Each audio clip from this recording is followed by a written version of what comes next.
if I do this because a lot of the time I don't feel comfortable doing that because people will pray to have my free will altered by their deity. And I don't want to plant that seed in their minds. I don't even believe in their Yeah, God, but I don't want them to think that they have that kind of access to me, my autonomy, my will. exactly. Uh, I want to say hi to everybody. Good morning, Dreams. Good morning, Lathe. Good morning, Petty Fog, Tanika, Annika. So good to see everybody. Drea, Randall, Dark Knight. Good to see you. Welcome in, everybody. I'm going to go look and see who's over on the YouTubies this morning. Um, I know I'm up over on my channel. I think we've got the sound all fixed over there. Good morning, Inquisitor. Good morning, Mr. Lucky. Good to see you guys. Welcome in. Welcome in, everybody. I don't know if I'm up over on the Deconstruction Junction. Let me go check over there. Okay, I am up over on the Deconstruction Junction. I want to tell you guys something I'm going to do today. I haven't set it up yet, but let me make sure I have that on. Okay, I do. I have it on my list. Okay, so if you go to my link tree now, I have a throne. You are able to, if you want to gift me things, there's a wish list. There's ways that you can help support the program, all different kinds of ways that you can help me, okay? But I am going to put 2 gifts up there. One is going to be so you could drop somebody if you want. And 2, I'll put a way for you guys to extend the show an hour. So you don't have to do all the gifts. You can just, if somebody wants to just go drop some money on the throne, then I'll extend the show an hour. But I haven't set that up yet, but I will set that up today so you guys can do drops and extend the show without having to do all the gifts. Because I know sometimes it's a pain in the ass to do the gifts. It's easier to just, go do the gift thing over on the throne. Oh, I have an update on my laptop. So good morning. I don't think anybody's watching over on the Deconstruction Junction yet, but good morning, YouTube. It's so good to see everybody. Welcome in, welcome in. I thought we'd try a different little combo today. Let's see how it goes. Hi, Sink. How are you today? Good, how are you? I'm doing well. Are you over 18? And what is your religion? Yeah, I'm over 18. My religion, I'd say I'm a Christian. Okay, and what are your pronouns? The pronouns that people use are he or him. Okay, thank you. Are you able to question your beliefs? Yeah, it's definitely possible. Do you not believe so? Okay. No, I don't know. I don't know you, so that's why I'm asking you. Some people are and some people aren't. So I don't know. That's why I'm asking you. Have you read your Bible from beginning to end, all the way through? Yeah. Okay. So I guess my first question then is, what do you think about chapters 1 and 2 contradicting each other? Of Genesis? Mm-hmm. Okay. Can we just get agree on the same term for what a contradiction is? Like, what do you think a contradiction is? 2 things that cannot both be true at the same time. In the same respect, right? At the same time. Yeah. It's not just exclusive. Like, so if I told you that I ate breakfast and then I petted my dog and then I kissed my cat, I can't later then say I pet my dog, I ate breakfast, and then I kissed my cat, because those 2 things can't be true at the same time. I did one or the other. Right. Yeah, time would be included as a respect, but I'm saying in general, it's in the same respect. Like, right. That's no problem. Yeah. Okay, we can agree on that. So yeah, go ahead and present your argument. Oh, I just want to know, what do you think about the 2 of them not being, the same? This is a scholarly consensus that they're not the same. I didn't come up with it. It's not new to me. I didn't figure this out.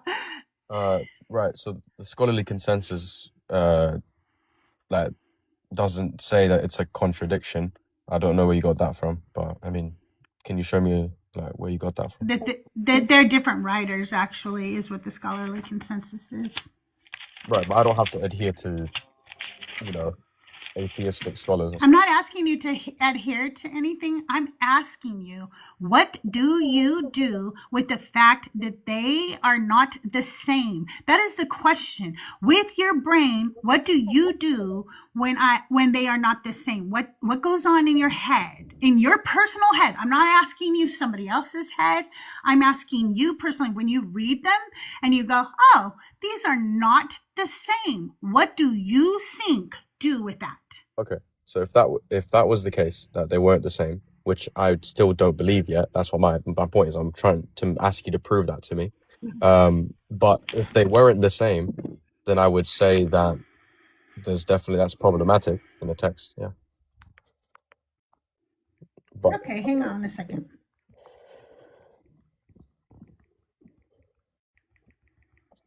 so that's basically what I'm asking you. That's it. Just to show me what. Okay, hang on. No problem. Go ahead.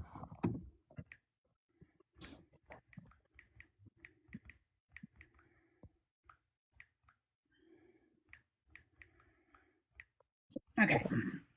Hang on one second. We're going to go to Genesis 1 and 2. Okay, so in Genesis 1, Yeah. Animals are created first. Okay? In Genesis 2, man is. There's one of the contradictions. Now, what do you do with that? Can you read the verse? If you don't mind. Do you not have your Bible? No, sorry. I'm on the way to work, so I'm in the car. Oh, okay. Okay. I would read it, but my Bible's being used to press flowers right now. Okay, 1:24 through 27. Hang on 1 second.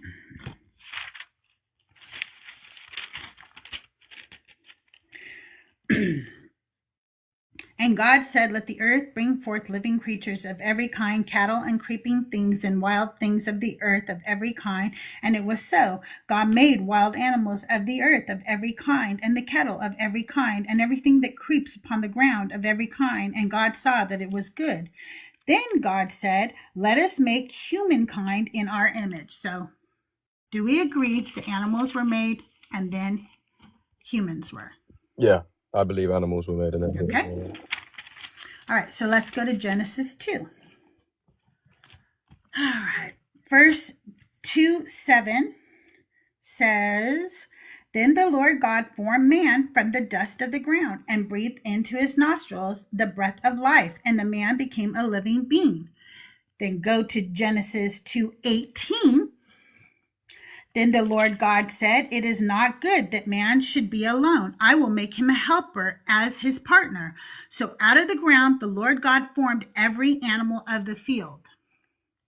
So in Genesis 1, animals are made first and then humans. In Genesis 2, man is made and then animals.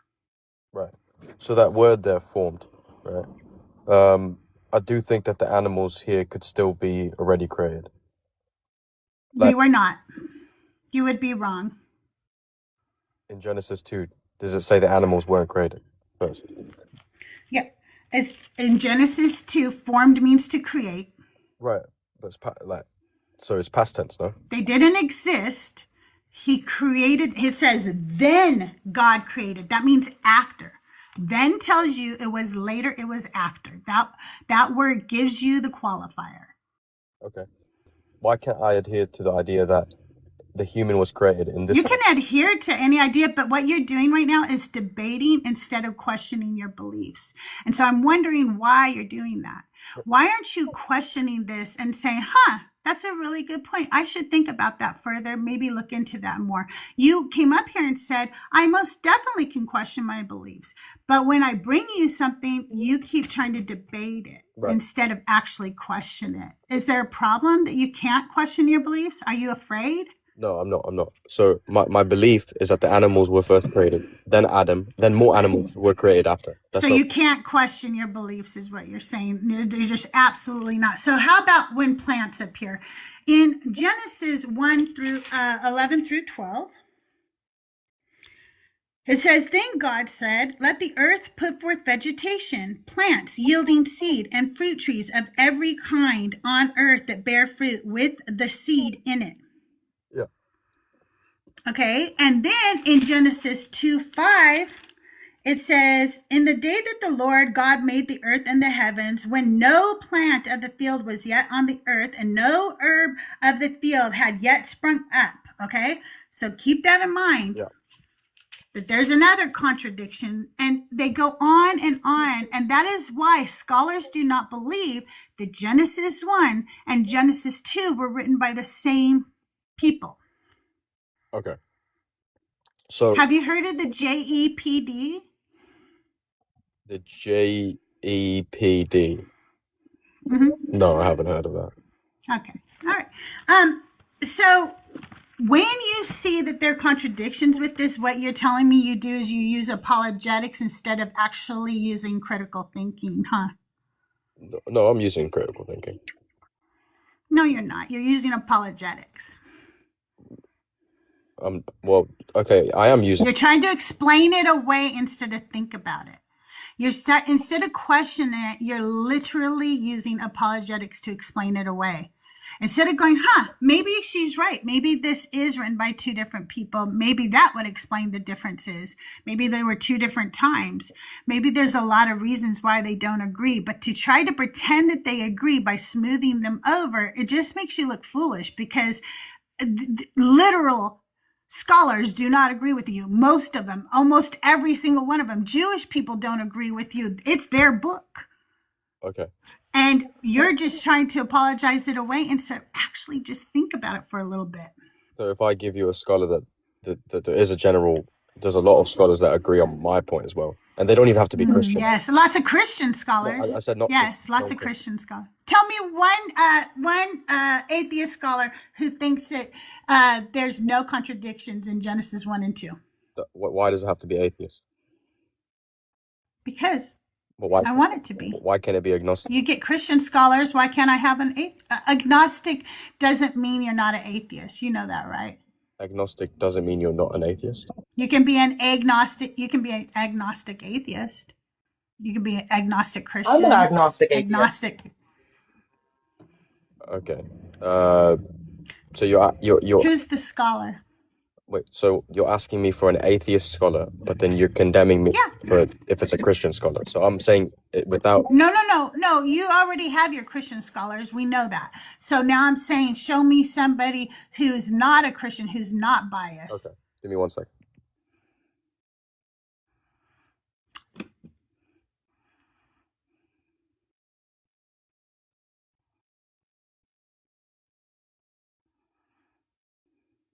And you guys, thank you so much for being here. Oh, wow, 200 shares. That's amazing. I see somebody in the box. I'm sorry. I'll bring you up just a minute. Bronco, I'll bring you up when we're done with sync. I'm just doing one guest at a time this morning. I don't know if Joel just scrolled by or not, but Joel, if you're in the chat, good morning. Eddie's World, good morning. Good to see everybody. Yeah, I don't think there are going to be any atheist scholars who believe this is written by the same person or that these don't contradict. I actually, almost every scholar believes these are not written by the same people. And so that would be wild to me. Okay, who do we got? So, the request for an atheist scholar, I mean, I don't think there's going to be an atheist scholar that's going to say that these stories are going to be aligned and perfect. Non-Christian, I can give it to you, no problem. But in terms of atheist, who is it? Who is it? Yeah, the non-Christian or the atheist? Just give me the scholar you have. Yeah, Umberto Casuta. That's a non-Christian scholar. How do you spell it? Umberto. Umberto who? Casuta. Cass. How do I spell that? Cass. Cass. UTO. UTO?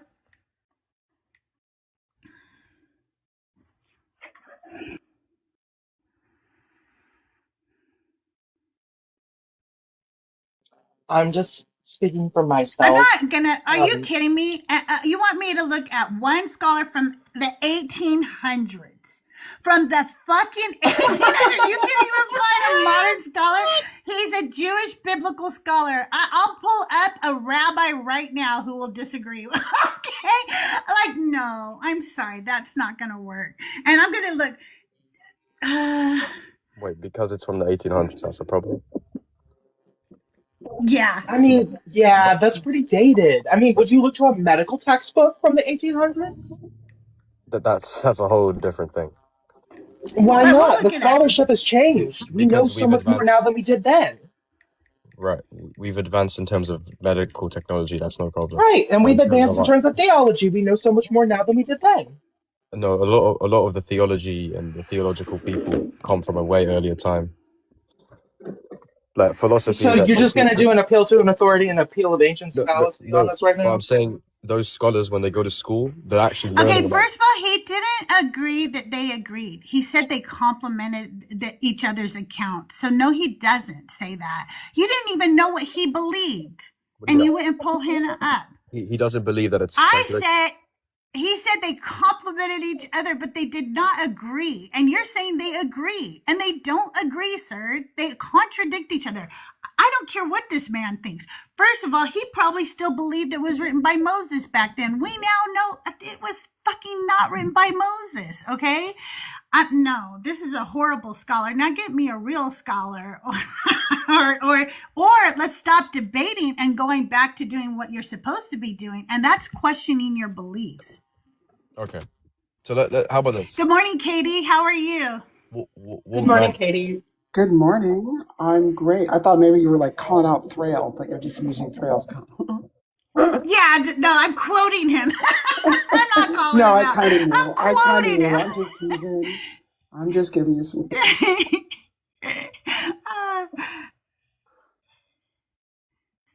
Yeah, I've actually gone up and let Thrail question me before. It's a lot of fun. Okay. Yeah, I have not done it. I will not go up on Thrill. They're too nice. I am not I'm not Thrill material. Oh, that's fair. I get too spicy. Synchronize, I think it's great that you're up here. I don't feel like you're engaging in the spirit of critical thinking or questioning your beliefs. It seems to me like you've come up here guarded from the beginning.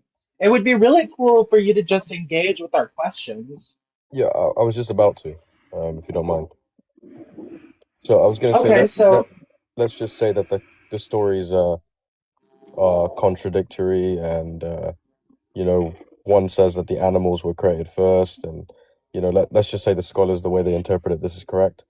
I still think it doesn't really do anything to my belief.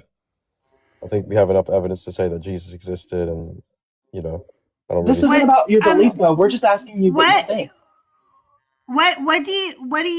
What evidence do we have that Jesus existed? What evidence do we have that Jesus existed? Yes. Yeah, I mean, we have documents, we have things What written. documents do we have? Yeah, we have documents from non-Christian accounts. What documents do we have? Telling me again that we do have documents does not tell me what documents we have. Okay, so we can have the I forgot his name exactly. I think it's Tacitus or something like that. Tacitus? No, wait. One at a time. Okay. Tacitus, are you in here? I don't know if I have Tacitus in here. So you don't believe he existed? Is this what you believe? And I'm saying that I don't think you've ever checked to see if he really existed. Remember, we're questioning your beliefs. Okay. So if you say Jesus existed, we say, what proof do you have? You say, this is the proof. We're going to say, what does that proof actually say? Okay. And you keep thinking this is about what we believe. We're asking you to question what you believe. Well, I'm presenting you the people. I know, and I'm going to look up what he really said so we can question it, right? Okay. Because that's what we're doing. We're questioning what you're saying. We're questioning what you believe. You built this belief in thinking that Tacitus and Pliny and Josephus said things, but I don't think you've ever looked to see what they've said. Okay. You were just told that by the church. Okay. And this is no shade to you, Synchronized, but based on your track record of the previous person you brought up and how you said things that they didn't say, we might be inclined to think that they didn't say these things. Who exactly did I say said something that? You're talking about the The historian? Your scholar. 1800s reference. Yeah, he didn't say that they agree. So that's what she's referring to. So yeah. I mean, I did read about him, but I'm not. I don't think that he. I don't think I spoke anything wrong of him. Like, I don't think he said it was a contradiction. That's all I'm trying to say. No, that's what we were saying. We were saying how the passages contradict. You were saying that your source said the Yeah. opposite, that they don't contradict, which is why we challenged you on that. Well, that's what I'm saying. Like, based on what I read from this guy, he doesn't believe that they contradict. He believes they complement. Things could be not in alignment, but still complement each other. Like one story could support another without both of them having to be true simultaneously. Like Crystal's example that she gave earlier, where she was like, I could pet my dog, eat breakfast, then pet my cat, or I could eat breakfast, pet my dog, and then pet my cat. You know, both of those can't be true at the same time, but them being so similar could complement each other. Okay, I mean, I agree with you on that, but I'm just saying that guy that I quoted, I don't think that he necessarily said it's a contradiction. And if he did, then I'm wrong on that. he didn't say it's a contradiction. He was an apologist, and I told you that's what you were doing. You're looking for apologists to agree with you. You are looking for confirmation bias. We're asking you to instead question your beliefs, Okay. and that's where you're having a hard time doing that. Let me pull up what Tacitus actually said, okay? So Tacitus was an Italian Jewish biblical scholar from 1880. Oh, no, I'm sorry. That's the wrong one. That's the last dude. No, that's too many questions. Sorry. No, I pulled up the Umberto guy. Sorry. Ooh, we pulled up too many people here today. Oh, sorry. Tacitus. He wrote Annals, and in Annals 1544, he says, Christus, from whom the name had its origin, suffered the extreme penalty during the reign of Tiberius at the hands of one of our procurators, Pontius Pilate, and a most mischievous superstition, thus checked for the moment, again broke out not only in Judea, the first source of the evil, but even in Rome. So he's saying Christus, which... I'm sorry, Chris, is this the Testimony Flavianus or whatever? No, this is Annals 1544. Annals 1514, okay. Yeah. I got him confused. Sorry. Yeah.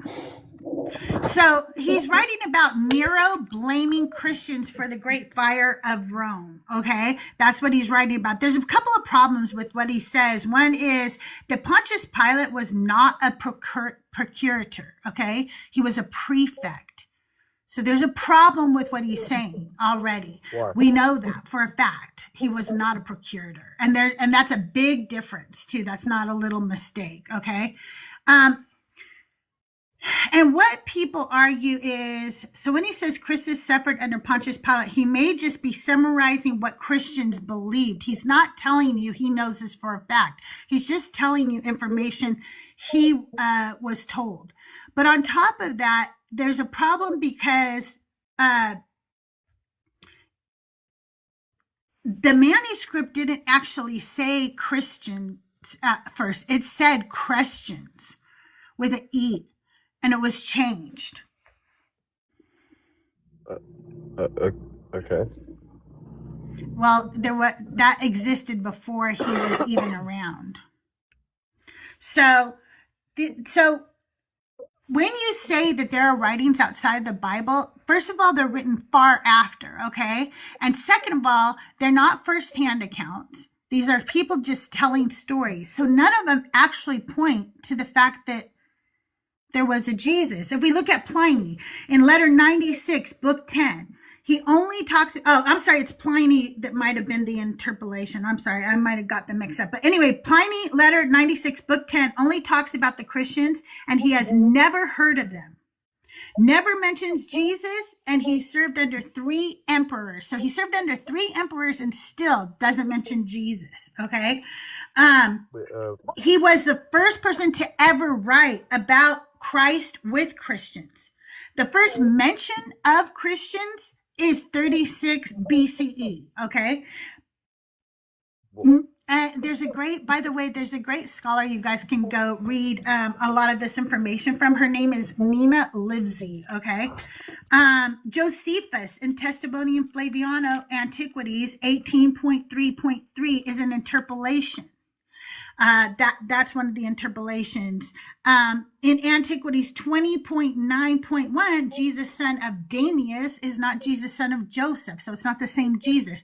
So we can go through all of these extra biblical accounts, and none of them prove that Jesus was an actual human being. We don't have any proof. There's no writings of these disciples, this Jesus, or even this Paul outside of the gospel accounts. Okay. So, what about the other gospels? What about what other gospels? Like the gospel of, I don't know, Thomas? Like Thomas? Yeah. So do you believe in wizards too? No, I'm not saying that I believe in it, but I still believe that that's an account of something. Those were all written about the same time, right? They're still written by people within the church, right? So you're just telling me, like, if I told you that Jim Jones's disciples all said all these miraculous things happen, you would tell me, so what, they didn't? So what, his disciples told you that happened, so what? You would go, it didn't. Okay. Did you know that Jim Jones was known to heal people miraculously? That he called himself Jesus? That they believed he was the Messiah? And that they followed him? And there are people to this day who believe Jim Jones was the Messiah? That David Koresh healed people? That there are people today that still worship David Koresh? Do you realize there are people who still believe the people from Heaven's Gate actually went on to the next realm? Yeah. I don't have to believe. None of it makes it real. I know. I don't have to believe what they're saying. That's what I'm saying. But I do believe Jim Jones existed. I do believe he was a real person. Yeah, Jim Jones. But I don't necessarily have to believe in what they're claiming about Jim Jones. That's besides the point. And why do we believe that Jim Jones existed? Oh, we have a lot of things about Jim Jones, I'd say. Right. And is it all from his church? No, not necessarily. No, it's not, right? We have news articles, we have photos. We actually have photos of when the massacre happened at, like right as the congressman or representative or whatever landed on the tarmac. We have that, and it is outside of the cult's own words, their own accounts, right? And we just don't have that with Christianity. We just don't have it outside of them. We don't have somebody going, there's this group of people and this dude fucking fed 5,000 people with fish. We don't have that. We don't even have any of the 5,000 people writing about that miracle. We don't have anybody saying that they saw him rise from the dead. We don't even have an account from him on anything. He didn't write a goddamn thing. Okay. None of the disciples did. So what you're saying is that everything that we have about him comes from within our church? Is that what you're saying? Mm-hmm. Okay. How is the gospel? If the church rejected the gospel of Thomas, how is that within our church? Because that was a follower at that time. Just because you rejected it doesn't mean that he wasn't a follower at that time. Is there a reason why you're appealing to Apocrypha that was never accepted within the canon? I'm confused by that. Right? Because he thinks that means it's outside the church. It's only outside the church because during the canonization of the Bible, they rejected it. It doesn't mean it wasn't written by a church member at that time. If you've read some of these Apocrypha that wasn't accepted into the canon, you would see why. Because it would be heretical. It would be, some of it is very strange. I read one where the cross itself talks. The cross itself talks. Like, there's a lot of very strange things in these apocryphal texts. There's a lot of reasons why the Gospel of Thomas was not included into the canon. For the major one being that it kind of implied that heaven is like a place inside of you. It's not like this external place you go as a form of afterlife. that would have been antithetical to what the church was trying to achieve with its goal for power, domination, and control. Like that's antithetical to their message. They need people to be part of their church so that they pay for their absolution of sin so that they can go to their imaginary heaven. Okay. Sink, when do you think the Gospel of Thomas was written? I have no idea, frankly honest. It was 120 to 140. Okay. So that is mid 2nd century. So it's not even anywhere near the time of Jesus. It's pseudepigrapha, and it was very common at that time. So all I'm saying is, like, if you really are going to question your beliefs, ask yourself, would I accept this from any other god or religion? Would I be okay with this as evidence? Would I go, all right? So if another religion comes up to you and offers you the same evidence, are you going to switch religions? If another religion would offer me the same evidence? Yeah, that they existed, that they were the real. Like, if they came up and said, hey, we've got this book that was written about us that we don't even accept. Okay. But it kind of proves that our God was real. Would you accept that Well, as proof? no, I wouldn't. So No. here's the thing. I'm up here, right? I'm in my car. I don't have an AI in front of me. I don't have Google. I don't even have a Bible, right? So I don't really have access to the information. If I did, I would tell you that I think it's pretty a general consensus that that man did exist. I think it would be probably minority to say that he You're didn't. right. By many you're right. It is a very niche thing to think that Jesus did not exist. And here's why it is, okay? Most scholars just say, you know what? I don't care. I'm not going to argue about his existence because I can already argue that everything else about him is not true. And so they just don't care enough. And I will tell you this because I know many of the creators on this platform, and I know scholars. And that is what they say. There's no reason to argue it. I just tell them, fine, Jesus existed.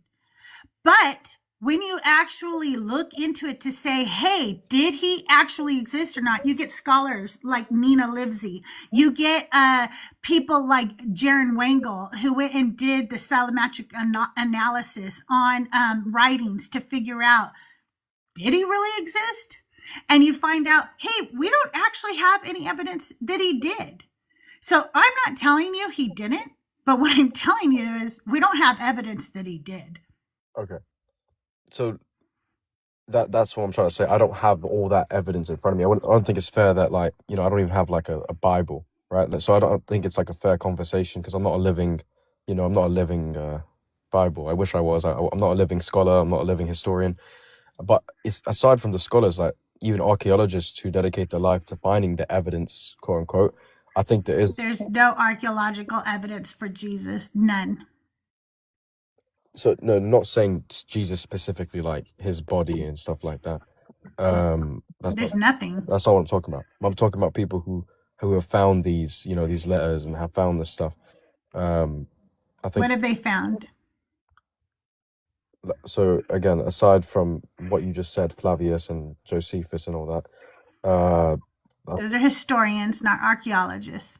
No, I'm saying that the people who are finding what these people are writing. That's what I'm saying. Mm-hmm. Yeah, I'm not saying the historian himself. Right. They haven't found any archaeological find, nothing that points to a real Jesus. As a matter of fact, more and more what archaeologists are finding is that, especially the Old Testament, because there's very little that they found regarding the New Testament, it was a tribe. It was an ancient tribe, and they filled the God of the gaps with Yahweh, and they stole from many other religions to create this whole their religion. The Jewish people appropriated gods and religious practices from other people. Then Christians came along and appropriated Yahweh from Judaism. Then the Mormons, Jehovah's Witness, appropriated that from the Christians. Then the Muslims first. Muslims came and they did the same thing. You all just keep appropriating religions from other people and bastardizing it, and then calling it your own and saying it's true. But you're not critically thinking. You're not asking yourself, where did Yahweh originate? How many gods are in the Bible? Is he really the only true God? Why does he talk about other gods if there are no other gods? Okay. Uh, is that the question you're asking me? Like, do you want me to respond to that, or is that? No, I'm asking you to think of all of Okay. that. Okay. I'm asking you to critically think today. Okay. Well, sure. I just again, I've read the Bible back and forth. You know, it doesn't mean that I have the best interpretation. I don't like to rely on my own. That's why I respect you bringing up, you know, people of authority. That's fine. But in terms of whether or not he existed, I mean, I don't think maybe you can shake my belief on that. I like whether or not what he's saying is truth. That's up for debate. But I do think that he did exist. I don't think you can really shake that from me. If Uh, you ever get a chance, go check out a guy. His name is Christ Before Jesus. Okay, he's my friend Jaron. And he wrote a book. It's called Christ Before Jesus. And just go sit in and listen, and you'll understand why I question it. And again, I'm not telling you for a fact that Jesus and Paul didn't exist. But what I am asking you to do is question whether you know for sure whether they exist or not. Ask yourself, have I ever critically thought about any of this? Why do I accept things from this religion, from this belief system that I absolutely would not accept from any other religion if they told me the same story? Why? okay. Why do I do that? Okay. No problem. Can I ask you a question if you don't mind? Sure. So after reading Christ Before Jesus and, you know, coming to your Mm-hmm. conclusion with the, is it Jaren? Is that what it was? Yeah. Mm-hmm. So what do you think, and not necessarily has to be the ultimate truth, but what do you think actually happened? What were all these people unaliving for? Like, what was this all for? Was this just like who were they even doing this for? Like, what do you I think? think that I don't think that people were martyred like the church says. I don't believe in the martyrdom of the disciples. I don't even know if most of the disciples really existed, because we actually have no evidence of any of that either.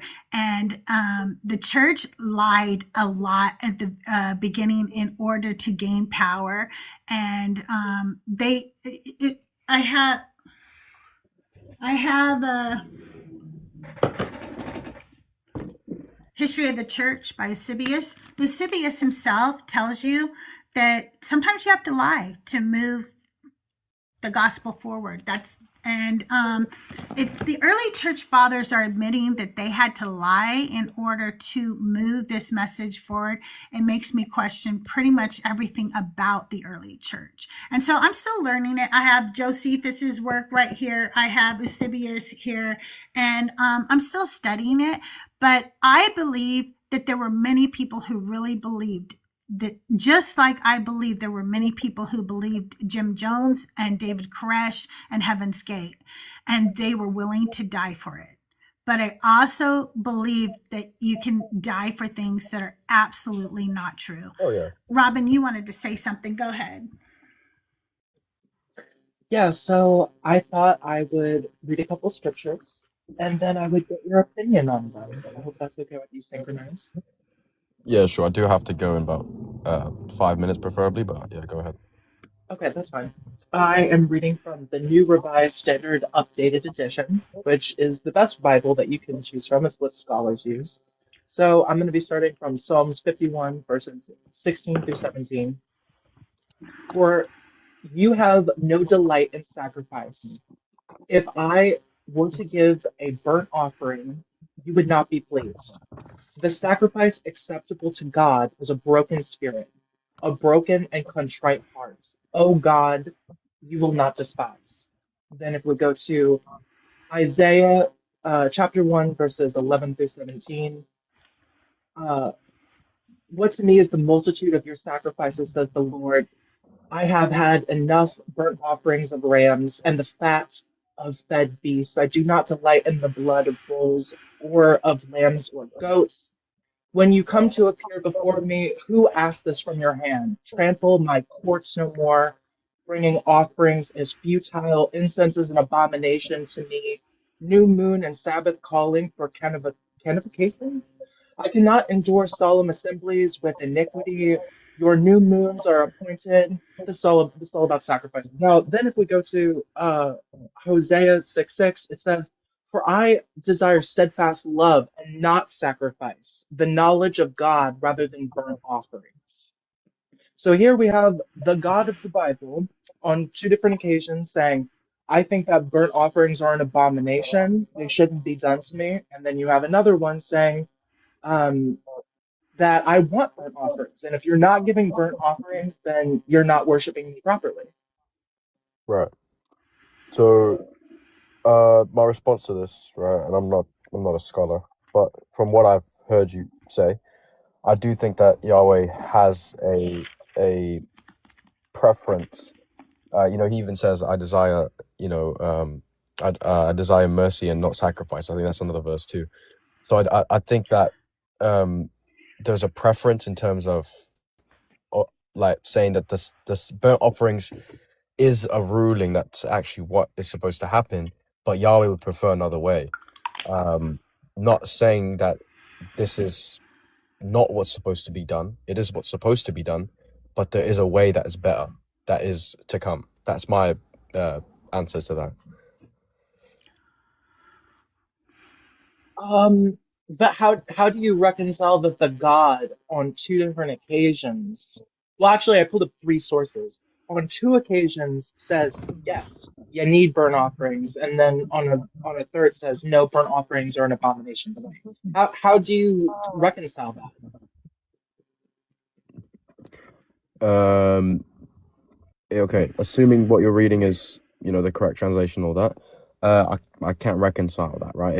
If he's saying that one's an abomination, and then another one's saying that he accepts it, that's flat out contradiction. I mean, it doesn't really make sense to me, so I don't really have a response to that. I think the beginning of your critical thinking journey may begin with you realizing that the book itself is not infallible. There are contradictions within the text, and that's okay. You can come to your own different conclusions on what you find to be authoritative within the text, but in order to engage honestly, you do have to come to terms that there are contradictions within the text.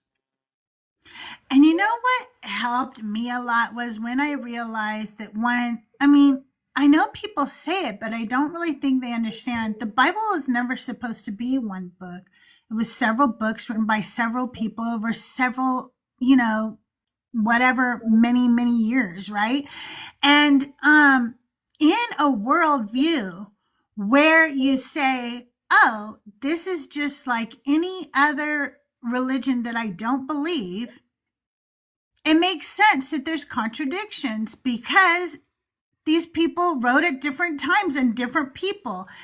But when you put the spiritual little twist on it and say it's God breathed and it has to be infallible, that is when it becomes something that sits in your cognitive dissonance. That's when you have to twist it. That's when you have to apologize for it. That's when you have to make up excuses for it.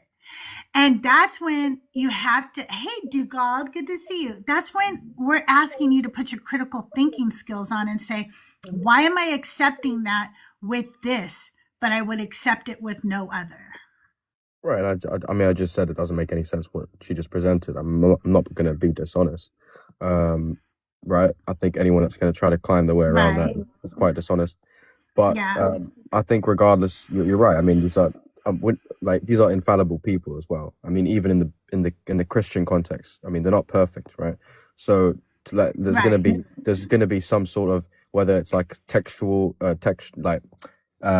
problems in terms of, one saying there's gonna be 4,000 blah blah blah, and the other one saying there's 10,000 of them, right?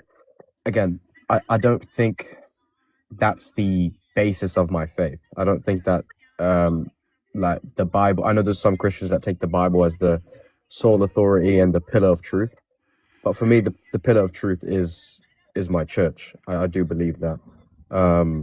But I do see where you're Are coming you from. Catholic? I'm not Catholic, no. Are you Oh, okay. Anglican? No, no, I'm not Eastern Orthodox, Coptic Orthodox. Oh, I see. That Yeah. explains why you appealed to the Gospel of Thomas, as it was originally found in Egypt as an Aramaic text. Actually, our church doesn't appeal to the Gospel of Thomas. I was just saying I didn't really know the date of it, so I just thought it would be from the time. I was just saying something that's outside of what we take. That's all. I don't actually believe in it. But Well, Sink, I want to thank you for coming up today. It's been a very nice conversation. You're welcome back anytime. I've really enjoyed talking to you today. Also, don't forget to check out Christ Before Jesus. I think that he can explain things much better than I can. I take down notes of things he says, but he says a lot. So I would be there all day taking notes if I wanted to write them all down. But I really do appreciate talking to you today. Thanks for being here. Thank yeah, you for thank you coming guys. up. It's been cool. Yeah, thank you guys for being All right, have a respectful. nice day. Yeah, so yeah. Of course, of course. Have a good one. Bye. That was a nice little chat. We had other guests in the box, but they left. One was Bronco or Branco. I don't know why he spells his name that way. It's Branco. But I guess he left. I don't know. He was waiting in the box. How are you today, Katie?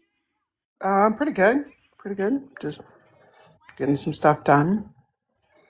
Working on Django here. putting my stuff together for my business I'm starting soon. So, Oh, cool. Very cool. Host, you, Hey, Jingo, can I get your age for TikTok purposes? you're over 18. Okay, and are you a Christian or a believer of the God of the Bible, or do you believe in a higher power? Christianity. But why do you always come against Christians? Okay. Never Buddhism, Hinduism, Islam. It's always Christianity. Do you love Christianity? Jingo, I'm talking, excuse me, Jingo, I'm talking to all believers of anything today. I don't know why you're saying that. I Beautiful. am talking to anybody who believes in anything, any higher power. So you're just accusing me of something without I'll even ask you a knowing question. who I'll I ask you a am or question. what but I'm it doing. don't- Excuse me, Django. asking You just questions, came not up here. accusing. Excuse me, Django. You came up here Why are you accusing shouting? me of something. I think you should apologize. I asked you a question. I didn't accuse you. Yes, you did accuse I me. said, You why said, are why do you you talking? always do this? No, you No, said, no, why no, do no, you no. always do I this? said, Yes, why you do you did. always talk about Christianity? You are That's what I right. said. So you're lying. That's my then. accusation. I do not always. And that is an accusation. So can you question your beliefs, Django, or can you only argue? Can I question my beliefs? In what sense? Okay, thanks for coming You're up. running. You're running. Obviously, I'm not running. It's not a debate, stupid. It's about questioning your beliefs. That's the problem. You think you're at a debate and you're at a conversation. You accused me of not talking to anybody but Christians, and I'm asking to speak to anybody who has a belief in a higher power. You came up here wanting to fight instead of talk. You're in the wrong live, pumpkin.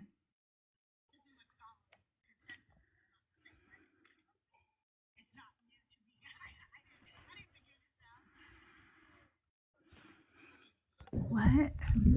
Chris, I think we can hear your stream in the background. Oh, you can. I'm sorry. It was on like really faint. Thank you, Tahir. Hey, 4 Digit, can I get your age for TikTok purposes? Yeah, I'm 50.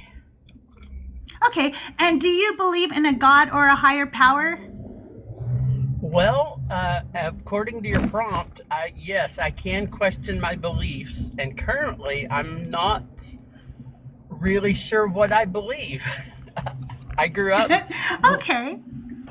I grew up being told to believe in, the Christian Bible God.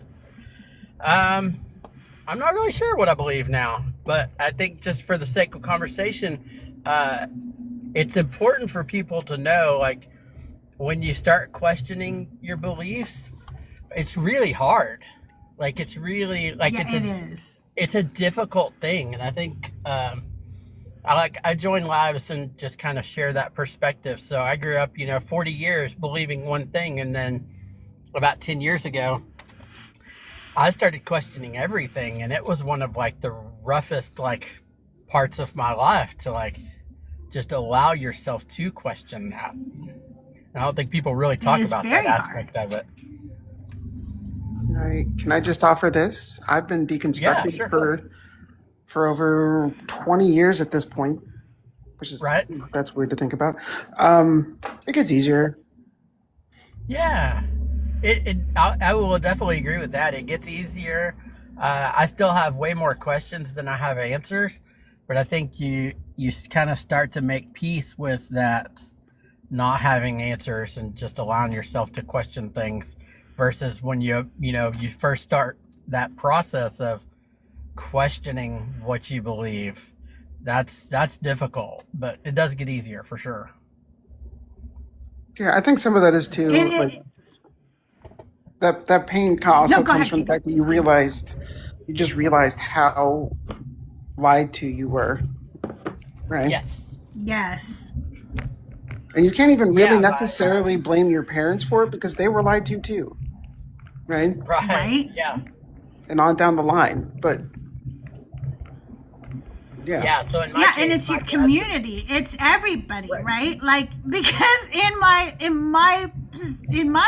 life anyway, it's my family, but it's also my neighbors. It's my community. It's my state. It's my country. They all believe this thing, right? And so I'm literally going, when we question this God, we are questioning everybody. And that's very hard to do because then you think, wait, but what if I'm the one that's wrong?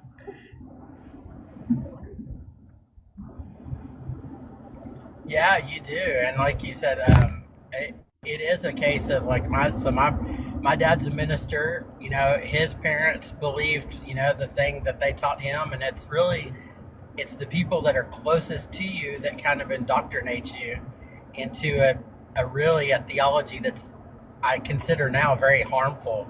It's that you're on your own, you're not worth anything. And so it's a lot of deprogramming and a lot of trying to make peace with the people closest to you not understanding. And it's a rough process, but I think it's worth it. Like ultimately, like I have way more peace in my life right now than I ever did in that system.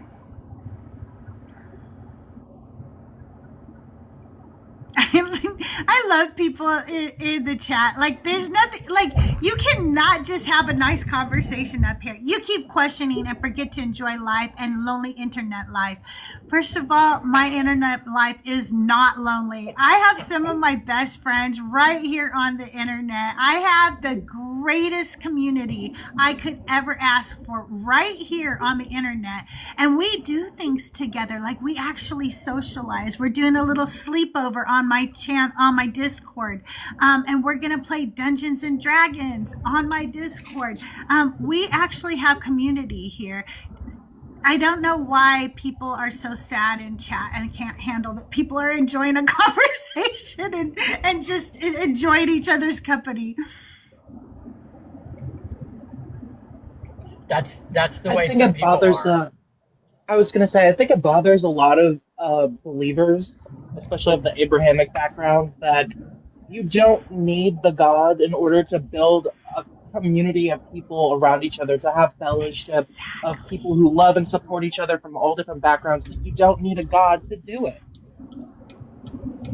Yeah, exactly. I agree. I actually find 4-Digit, I'm gonna drop you down, but thank you so much for coming up. I've had a lovely conversation with you, and I hope you come up again sometime. Have a great day. Thank you. I heard some driving noises. I don't want to have people up while they're driving. Yeah, I think I agree with you, Board. They've never seen it done before, so they don't know that it can happen. They just don't realize it can even exist. If you are a believer of a God or a higher power or something like that, Thrail says, come on up. I'd like to know if you can question your beliefs. If we don't get more people talking about this, we'll switch the topic. I want to thank everybody for being here. Thank you for the 23,000 likes. I like to get to 100,000 with in 3 hours. So I will be live for 2 more hours today. Thank you. I do have a gift goal of the little octopus. I am going to be adding some things to my throne. Throne is a way, and by the way, if you're creators, you should know about this.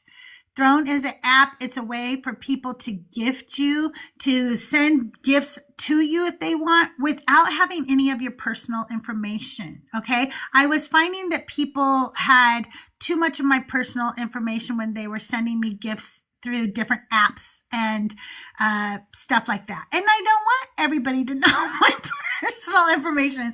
So if you are a creator and you'd like to protect your identity a little bit, check out Throne. I don't earn anything for telling you this. I'm just telling you because I'm your Auntie Crystal and I'm trying to protect you. But I'm going to add 2 things to the throne. I'm going to add a drop gift and I'm going to add an extend the show gift. And that way, if you guys don't meet the gift goal, but you want to extend the show, you'll be able to just gift me and it will automatically have me extend the show for you for an hour. Yeah, it's called Throne. And it allows you to like move your Amazon wish list there. You can put it there. It allows you to do monetary gifts, all kinds of different gifts. And then, yes, Throne for a Queen, Europe. Hey, Godwin. And people don't get your full name and your address. Like sometimes they can see that on other things. I had somebody blurt out my full name and the city I live in on Justin's chat one day. And I was like, what? Because they gifted me and they wanted to make sure that was me. And I was like, I actually ignored them and sent them a DM and said, yes, that is me. And then pretend like I didn't see what they said in chat. That way I didn't call any attention to it. But that freaked me out. That really freaked me out. Yeah, they didn't mean to either. They are very sweet people. So I know them and I know that they had no ill will. But it did freak me out a minute there because I don't tell people where I live. You guys know I live in Southern California, but that's a big place. That's a big place. It is a big place because I live in Northern California. I love Northern California. I used to live in Tahoe.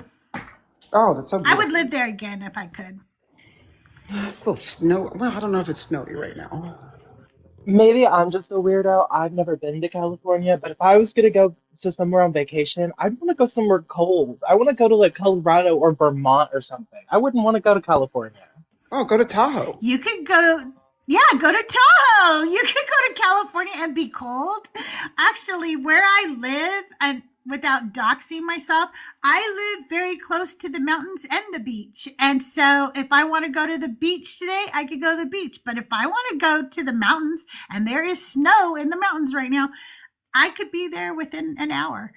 I live. If you planned your day right, you could snowboard in the morning and surf in the afternoon. That's Absolutely. crazy.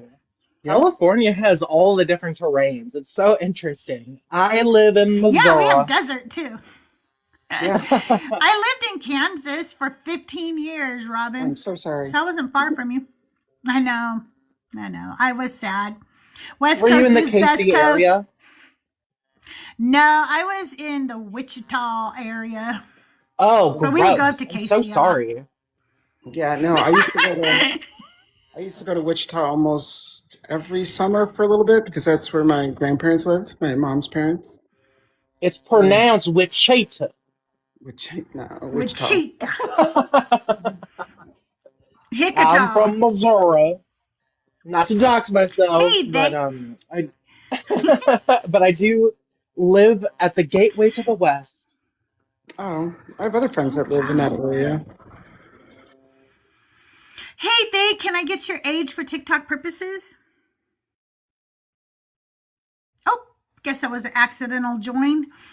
Well, if you have a God or you believe in a higher power, and you can question your beliefs, come on up. We're taking a little detour today and trying something that Thrail does every night. And if you do not ever check out the Backcolite, you're really missing something because they have amazing conversations in there. I will tell you, I actually really do like when Thrail occasionally, very rarely, crashes out on somebody. It's kind of my favorite thing when Thrail says "fuck you" to somebody because he doesn't do it like I do on a regular basis. Oh, I love San Diego, Board. I'm with you there. San Diego is really one of my favorite cities I haven't been in the world, so I can't but in the United States. I've been all over the United States. It's definitely one of my favorite cities. But you know where my secret is? Palm Springs. If you guys haven't been to Palm Springs, California, you're missing out. That has the best airport, by the way. Palm Springs is the best airport. So bored with tell me you've been living in the city too long. Oh my gosh, I've lived all over. I've lived in the country, city, suburbs, but I was reading Board's comments thinking, what do you got against bears? Thinking that she was talking about the gay men. Oh my God, no. Um, but if I won the lottery, I don't know if I'd want to live in San Diego because San Diego is expensive.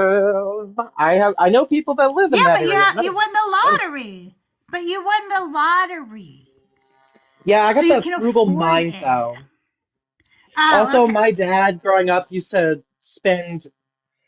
I don't have any. You know what? Like, if he wanted to spend his earnings on lottery tickets, that's on him. He probably could have spent it on better things for his kids. But I wish that now as an adult, I don't gamble, and I live around some very luxurious, nice casinos. Never been to one. Don't have any desire to go there.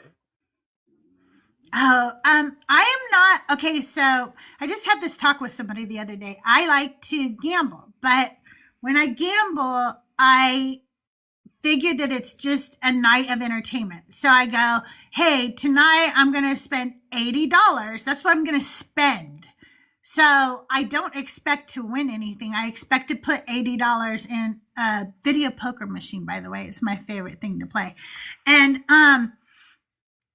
And then if I win a little something, I win a little something. But if I lose the $80, I just spent $80 to go out that night and have some fun playing video poker. Like, what's the difference if I was to go, say, to a bowling alley and spend $80 playing a game that I'm not going to win anything on either? You know what I mean? So I look at it that way. That's Doug likes to play fair. craps too. Yeah, And I've so never I taught been my into that. husband how to So. play video poker. I'll teach you guys a trick. Video poker is fun, but you have to play the right machines because of the payouts. So there's video poker machines that have what's called triple bonus, okay? Or they'll have double bonus, but triple bonus is the one I like to play because you'll see why. If you hit 4 of a kinds, you get more payout than if you do on other machines, okay? But often, if you hit a 4 of a kind, like let's say 4 aces and a 2 or something like that, you could win as much as if you had a royal flush.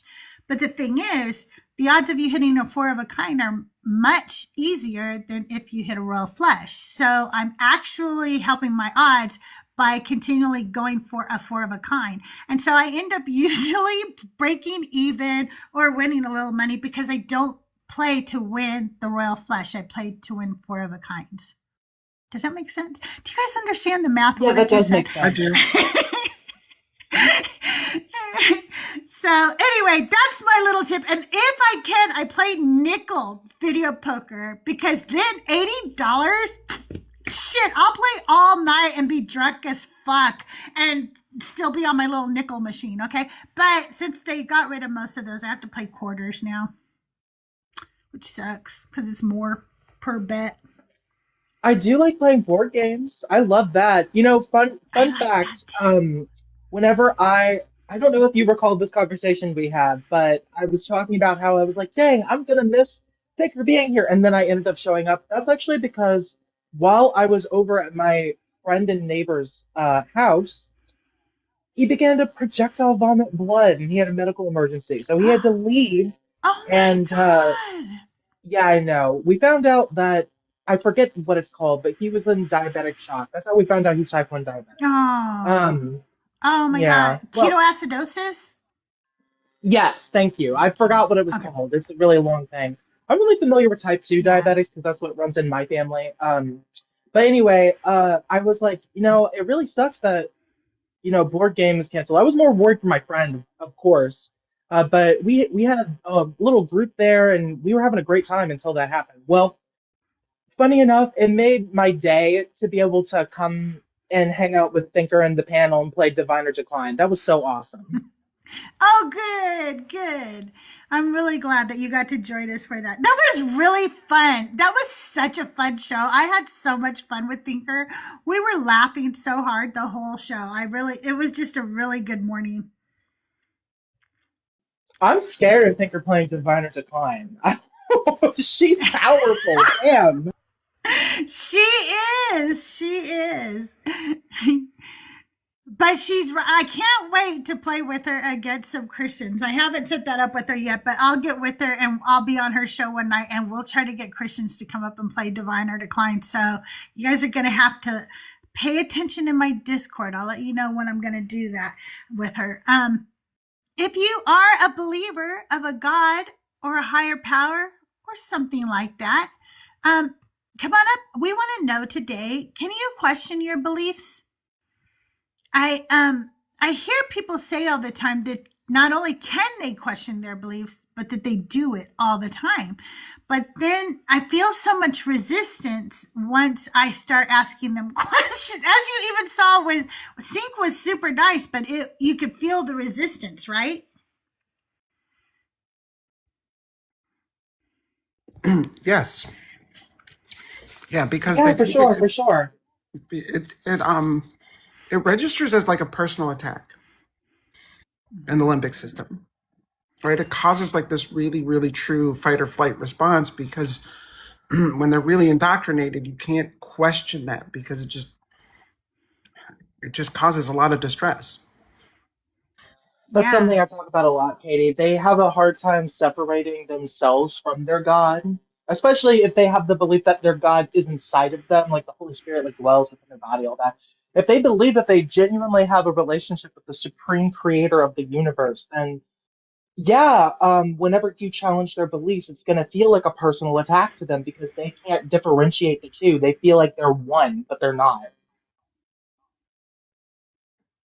Yeah, Exactly. absolutely.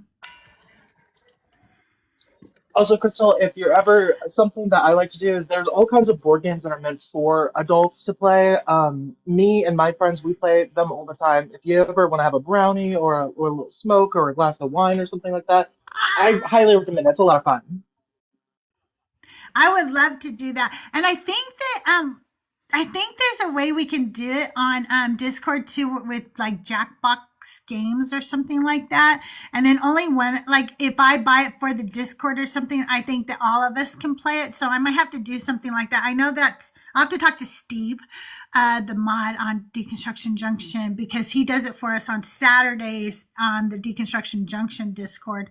By the way, you guys, if you've never joined the voice channel on Saturdays in the Deconstruction Junction Discord, you should. They have a really good time. They're there for about 8 hours. You don't have to stay the whole time, but you can pop in, play some games, hang out with other people who have deconstructed, and just a lot of people from the community drop by there on Saturday. So check that out. The link to the Discord, the link to everything is in my bio.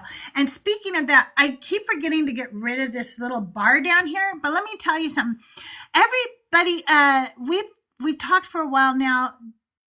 If you enjoy my podcast, if you like my music, if you like tuning in and coming up and joining my panels, and you want to support the show and help me be able to expand the show where I can take calls from people over on YouTube, there's a place on my throne where you can help crowdfund to help me get the computer I need. Every dollar helps. Like, I mean it. If you only have $1 and you send that, that helps so much.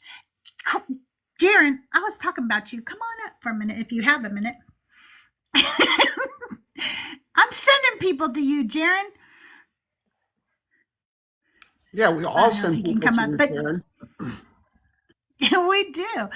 You should send them over to me when you're live, Jaren, and you get done with them. You should say, by the way, my friend Crystal's live. Go over and pick on her for a while. I'm doubtful you'll get this reference, Crystal, but Jiren is the name of one of the major antagonists from Dragon Ball Z, and so now I can't help but Oh, I immediately didn't know think of that. that. Yeah. Oh my god, I love that. He looks I like love that. he looks like one of those gray aliens that are usually short if that alien was super tall and a bodybuilder. I'm gonna go look him up. I'm gonna go look him up right now. I forgot I have the ability right now. And also, whenever you were talking about the voice on Discord, in my mind, I thought, this is the voice. You know what I'm talking about from the show? That's what popped into my head. Yes. Oh, it's Jaren with the I. Oh, okay. Now I'm gonna be able to. Are they spelled differently? Because I've been hearing Jiren, probably because Oh I've got yeah. DBZ on the mind. Yeah, Jaren is spelled Jaaron. Hey Oh, Fancy, okay. how are you today? I'm good. Can you hear me okay? Yeah, I can. Are you over 18? Yeah, I'm 32. I'll be 33 in March. Okay. All right, awesome. Do you have a belief in a god or a higher power or anything like that? Well, that is kind of why I'm here. I'm going. I've been on a deconstruction journey for probably about 5-ish years. The past 2 years, I've really been dedicating to deconstructing. Specifically, I was raised Southern Baptist. But so I started reading The God Delusion, right? That's kind of my little homework. Mm-hmm. Um, been very helpful in that. I think what I'm really struggling with, I have this I strongly believe in the idea of like there are things that are meant to be. You know what I mean? I feel like me and my husband were meant to be. I believe we're like a twin flame, that whole stuff. And I think that's kind of where I struggle with letting go of a faith in something because things like that in my life, I think they're just so magical. You know what I mean? They are magical and Have beautiful. you asked yourself why you feel the need to have something meant to be instead of something that just is? Uh, I think maybe a little bit I've touched on that, like in therapy. Not this, like not in the way you phrased it. Um, I don't fully know if I'm being honest. That's a really good question. My husband's the same way. Like we're very similar in this. We don't believe in like organized religion and everything that comes along with it, but we can't let go of this feeling that something is like meant to be. I don't know, like a destiny type of thing. And I struggle with that. So like, and I guess more of like the spiritual side of it. Something that I like in the God Delusion is he talks about how when scientists talk about God, they're not talking about like God, the Christian version of the deity or whatever. They're talking about nature. They mean it in a terms almost like not a not really a Some of religious them term. do. Some of them do, yeah, Some but of them do. I I I think there's more that they're meaning it in like Have you a. ever Sorry, go ahead. heard of an ig theist with an IGTheist? I do not think I've heard that one. I'm an ig theist, okay? And here's what that means. I don't believe that we can define what a God is, let alone who God is. So therefore, I don't find any reason to believe in that. Because what God, you just explained to me that some people think God is nature. Other people believe that God is literally everything. Did you know that? That there are people who think dog shit on the bottom of your shoe is God. It's true. They Pantheism. do. Yeah. And then there are people who believe that a God must have all the omni properties, which I find to be illogical. Once you put all the omni properties in, I don't think that makes logical sense, because some of them will contradict each other. But so you have to ask yourself, like, what is spiritual? Because what's spiritual to you is not spiritual to somebody else. Why do you think there is something outside of us that is connecting you to anything? I think for myself, and I think for a lot of humanity, I think maybe it's almost like an ego thing. Like we have to believe we're connected to something so much higher. Um, I and I'm guilty of that. Clearly, I've kind of I think seen that in I live in the Bible Belt. I work. It's kind of crazy that I have these. I work at a health clinic that is dedicated to Christianity. We have Bible service every Oh, Wednesday. wow. We're dedicate. Oh, We're it's a requirement to go to service every Wednesday at this place, no matter your faith. So we cannot miss the Wednesday Bible service. how gross. It's honestly I disgusting. just don't understand why Christians have to push themselves so much. It's If you really believed in free will, why couldn't your employer say, if you want to come, this is available to you?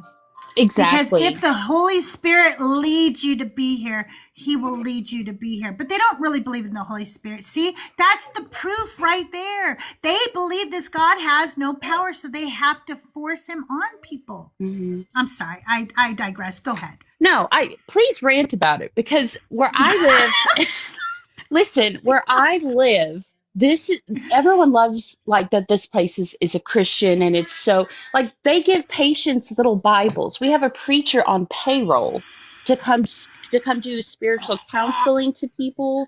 We have prayer quotes, we have Bible. I mean, it's insane. It's in our motto is like Jesus is the healer and that's why we do what we do.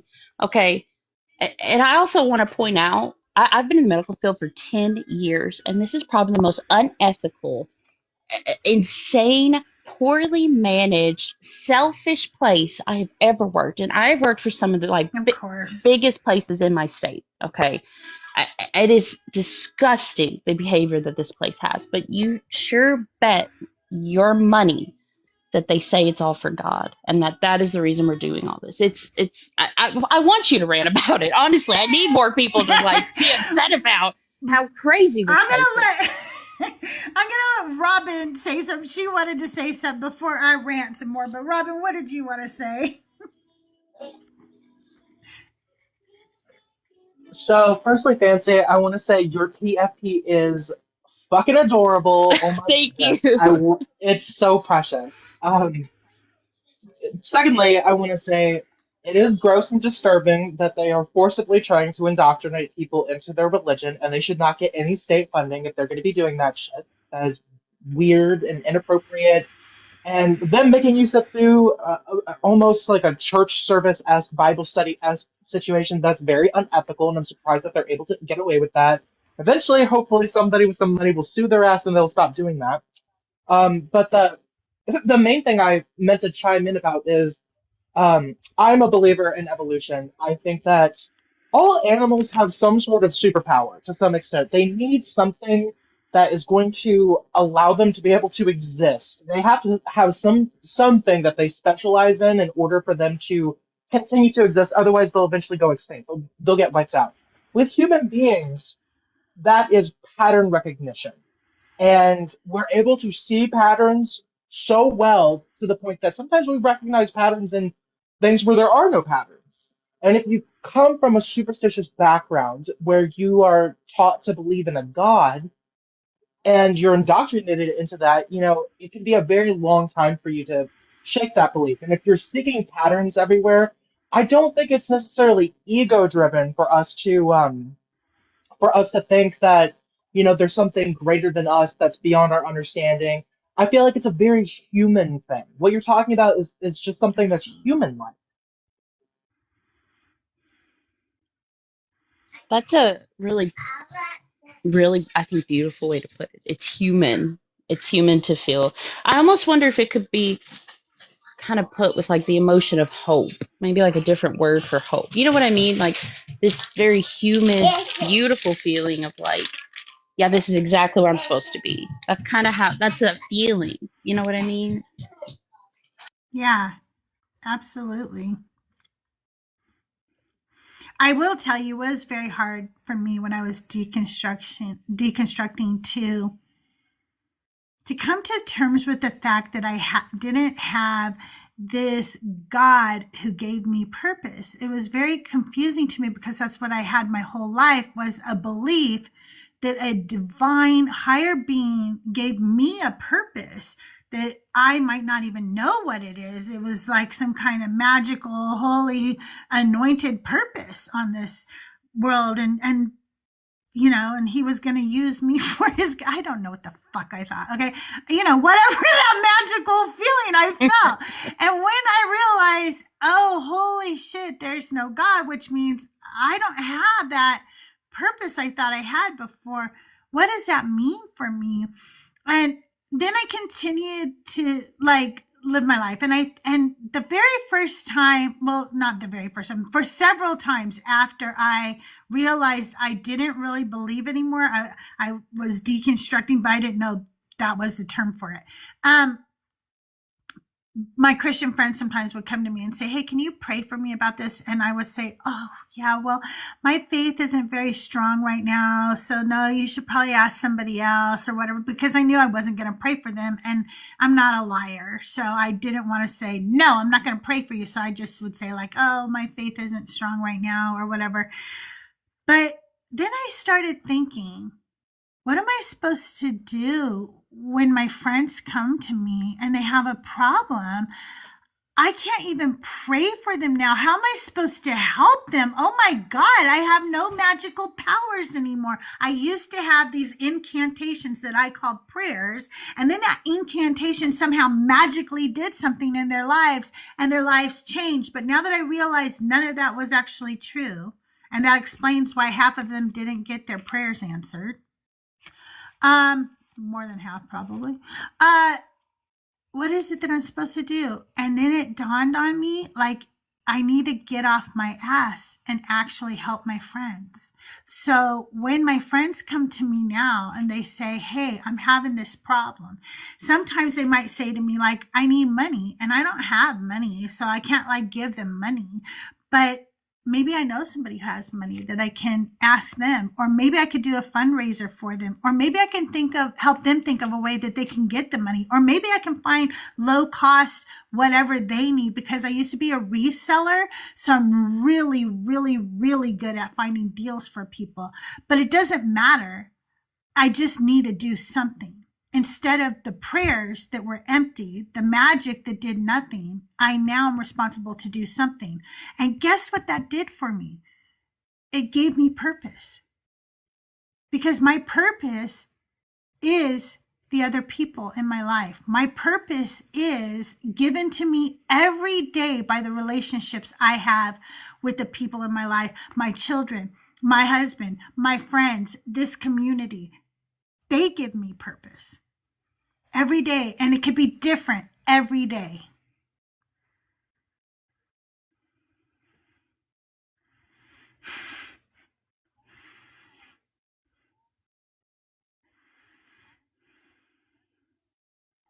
And it's made me lose more of my faith than anything. And it's because of these little prayer meetings. And we have, coworkers. There was one just the other day. She was like, yeah, my grandson got diagnosed with cancer. And we all just prayed. And I thought, this is a room full of medical doctors. You know, can someone, I'm not asking you guys to pull out a cure for cancer, but can we do more? Can we do more than just, Right? I'm going to pray for you? Like my heart immediately went to, oh, maybe I should make her something. Like like a meal. I crochet. I can make anything. But y'all go to praying and that's it. And it's made me just lose Yeah. so much faith in that. But it also has given me kind of this stronger need for like, I don't even know, maybe like justice, or maybe just this stronger desire to do right for my family because they are my purpose. You're right. You know, that's kind of what I'm cheering out. That's how I feel for my I have 2 kids and my husband. That's my purpose. And I look at everything in the world and I look at how the people that I work with who are, you know, so Christian and holy and they could give a crap less about everything going on in the world. And it makes me sick. Um, they can't even bother to pray over a lot of these things because of course they won't. We can guess who maybe they voted for. And also this is another Yeah. thing. They had a cardboard cutout of him and it stood in my break room. And it was for us to They take had an Oh selfies my idol of with. Trump. God. They had an Yes. idol of Trump. Oh my God, that's Yes. fucking weird. And we Weird. have Oh, sorry about that. Republican representatives from my state are coming to my clinic next week so they can get more funding. Yeah. Yeah, I'm sorry. I can't. We need to find you a new job. I'm You guys, everybody send her places that are hiring. Let's get her the fuck out of there, okay? Oh, God. But the job market where I'm at, it is just because I live in such a small little town and we're moving in May. I'm so thankful we're moving. We're moving up north. Thank goodness. That's good. But it's so hard right now. I've applied to so many other jobs and It is. It's hard out there right Yeah. now. I'm half teasing you, but I'm only no, half please teasing find you me. because- Please find me another job. I'm going crazy. I'm only half teasing. I got Oh handed my a tiny little Jesus for Christmas. That was their gift to all of us. These tiny little I'm laughing because it's ridiculous. A tiny Jesus and a bracelet that says he's always with you. Put Christ back at Christmas. You can't make it up. You Oh can't my make this shit God. up. It's crazy. This is a Imagine being so medical broke they clinic. couldn't get you some fucking chocolate. Damn. I know. My coworker who is like does not make a lot of money. I'm gonna keep it real. She does not make that much money. She got everyone gifts that were better than a little Jesus. I just can't. It's ridiculous. Like I think I can fully say I'm deconstructed from Christianity. It's just kind of the concept of like a God that I still struggle with. But this conversation has actually helped a lot, put a lot into perspective. Well, I want to tell you one more thing Sure. about your relationship with your husband. It doesn't have to be star-crossed for it to be really fucking real. I've been with my husband for 30 years. And let me tell you something. It has not always been easy because now that we're older, we now know that we both had mental health issues that were undiagnosed when we were younger. And if we had them diagnosed when we were younger, we probably would have treated each other a little differently. And so there were fights and things that we got in when we were younger. We're much different now. But I would never have wanted to go on this trip, on this planet, with any other human being. Do I think that some God made him just for me? No, I really don't. I don't think that. I think that he's a real amazing person and he loved me and I loved him. And we work really hard at our relationship. We work really hard in our lives to build something together and to dream together and to make each other happy. It's something we work on every day. No God did it for us. We do it. And yeah, and it doesn't make it any less special. Actually, it makes it more special because I have this man who has loved me when I took him kicking and screaming into Christianity. And then he still loved me when I said, oh, hey, I'm not a Christian anymore. So that's a little more special than a God who made him just for me. He loved me through all of it, and he did that. Yeah, that you're right. That's how I feel with my husband. I'm like, we've been the lowest of the lows you can be. We've been the highest of the highs, but it's us, in together. And I think Yeah. that's beautiful. That's a beautiful thing. I really appreciate this Absolutely. conversation. It's been actually really nice. Hey, do you ever talk to Joel and Mezzo? Have you ever gone on one of their shows? I haven't gone on their shows. I've watched them a lot though, but I haven't because I feel bad I've thought about it to talk about where I work, obviously. But I've been like, I don't want to go up there and be one of these people who's like, well, actually, I'm not a Christian, but you know what I mean? I feel bad. No, you should go up on one of Joel or Mezzo's lives and you should just say this. Just go, look, I am deconstructing and I just want to talk to you. And then, like, as you get, they'll talk to you for a while. It'll be very nice. It'll be very helpful. Mhm. And then let them know. But just so you know, I'm giving Crystal this tally. Okay? Just kidding. I'll This do tally that. goes to Crystal. Okay? I'm just kidding. It's been very lovely talking to you. I'm really glad you came up today. I really appreciate you.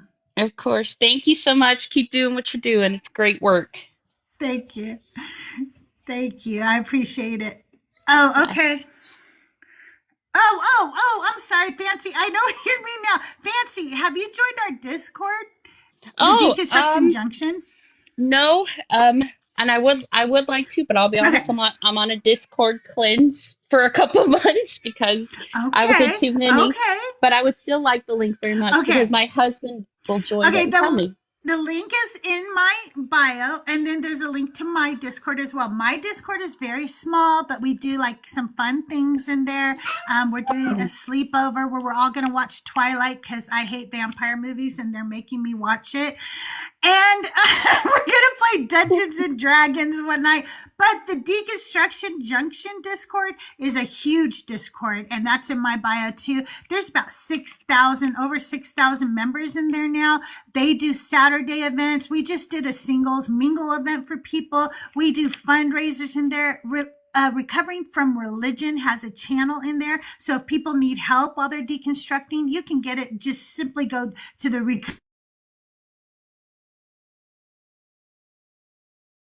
and stuff. So yeah, make sure you check it out. There's like minds, resources, other creators to check out. It's your people. That's what Tahir wrote. She did a good job. You, I will check all those links out. I appreciate all of you. Okay. Thank you for so much. coming You have up, a great day, Fancy. Fancy. Thanks, Fancy. Have a good one. Bye. And I've got to go for a lunch meeting. So Okay, Katie, thanks for being here. You guys, make sure you're course. following Bye, Katie. Katie. Bye. Mother. Wait, so if I'm Mother and you're Love on you. Crystal, are we sisters? I know. I think we are. I think we're sisters. From other misters. Huh. I love that. See you later, sis. Bye, sis. See you later. Godwin, welcome to the show. We haven't said hi yet, but how are you today? I'm good. How are you guys doing? Doing well. I got to pop in your show, but I was out. What was I doing? Oh, I was eating that In-N-Out burger when when you were live, and I was like, oh, I can't come up. I was eating, but That's it was delicious. far more important. Yeah, I'm sure. I've been on a vegetarian A lot of diet, times- so why do you tempt me? Oh, I'm so sorry. You know, I've never actually had In-N-Out, to be honest with you. Shocker. Well, I do like In-N-Out burger.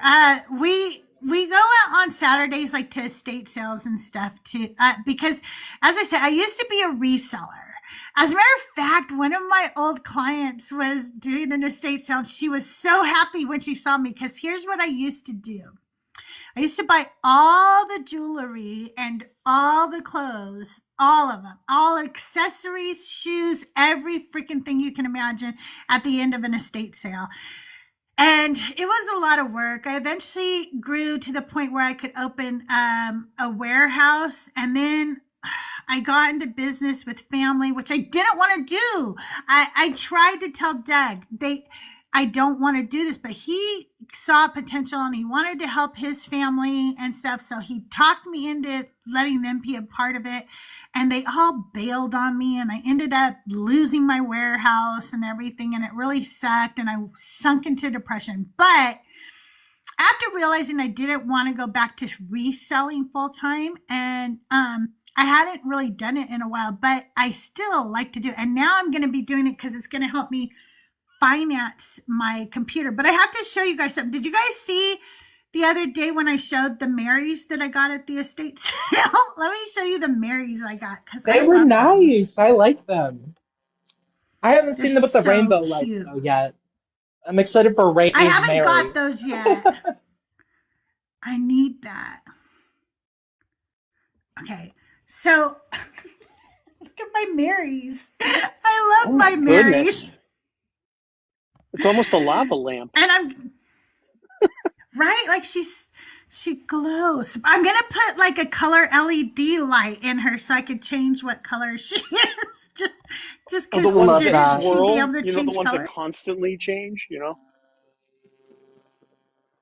Yeah, you could wad up some Christmas lights in there if you wanted to. You want to fight, Robin? You want to fight? Here we go. I've chosen violins. I'm scared. What's gonna Come happen? up and fight with us now. I I don't know, want to Anika, fight. isn't that a pretty little? And then look at her little flowers and stuff. She's so cute. I can't pull the lamp over here because she's plugged in. But yeah. So I buy books and stuff. So anyway, one of the things I picked up, I think they're in the dryer right now, was baby blankets with the satin edges. They actually sell for a lot of money. Okay, do you guys want a Philbro who's going to Gish Gallop? Please don't tell Are me you you're gonna bring ready? a final. This Yeah, final he's coming up. requesting. Oh my Yeah, God, he's fine. requesting. I already did this with him yesterday, but we could do it with him again. Well, he must have ran because I accepted and he didn't. I accepted, but he didn't come up. So sorry, you only get one chance. That's it. You only get one. You laid his whole game out, so he had nothing left. Yeah, and Exactly. I already knew what Exactly. to expect because I ran into him for the first time yesterday and was let's just say I wasn't surprised by his antics.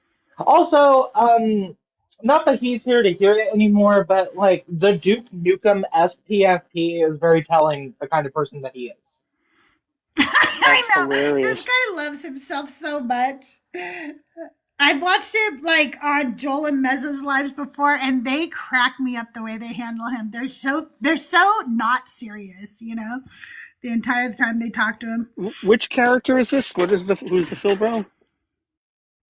His name's Final Final Boss. boss. And his Real? his That's ad is presumptuous. he also goes by the name Deathless. I usually wouldn't say that word because I don't want it to Right, affect the right. algorithm, but yeah. Don't worry. So, Crystal, do you So what are collect you guys talking about? paraphernalia? Do you You know collect what? like You Star Wars know, paraphernalia? okay, I was just gonna say really Robin, fast. He what were is you gonna no say? one's final boss. He is no one's final boss. I made short No. work of that man, and he is probably the boss of the tutorial in a video game. Okay. Okay. Godwin, I normally don't like collect paraphernalia, right? But what happened? Okay, so I do like to collect now different Bibles. I don't know why. Like, I really do find the different Bible translations and stuff very fun. And like different holy books. So I now have like the Book of Mormon. I think I have the Quran too now, which I didn't. I also have the Book of Mormon in Dutch. You got a But Quran? yeah, I think I have a Quran in the other room. I think I found that at an estate sale one day. That's So fierce. I showed you guys this one last week, right? Remember this one with the pictures There's that so are much so guitar funny in in it? here. Yeah, there's There's so much guitar guitar. and rail. There's like train tracks and stuff because they were trying to like appease to the hippies, right? Oh, But yeah. now I have it in blue too. But I noticed something in blue. They got rid of the black man. Huh? Weird. The Mormon version. The Mormon They're version. both the Illustrated Catholic School Edition and Illustrated Catholic Edition. I guess when you're in school that you get to learn that black people exist, but when you're not in school, you don't get to learn that. You get to Crystal, be who was that guy racist. in the '60s who sang that song? I've got a friend in Jesus. The old hippie song. Are you talking about that Lane song that goes, Jesus is a friend of mine? You're not talking about that shit, are you? No, No, it's like I've it's a got. rock song, but it's I got a friend named Jesus. It's Oh what's funny man, is the his guy's name. Jewish. The guy who wrote it. He was The guy nearby who where wrote I is grew up. Jewish. Oh my Yeah, he gosh, lived near where I that's grew up. hilarious. Yeah, his last name. Oh, I forget what his name is. But that's what that reminds me of, Crystal. When you show that book, Oh you're yeah, looking it yeah, up. I can see that. Yeah, I'm looking it up. Spirit in the Sky. That's the name of the song. Oh yeah, Spirit in the Sky. It's actually a pretty cool tune. Unfortunately, it's got religious connotations. I don't know if you guys are familiar with the game It was Dream Daddy. performed I'm by assuming both Norman aren't. Greenbaum. I was just Yep. gonna say I catch myself going Sky Daddy, ripping off the Dream Daddy video game. Sky Daddy.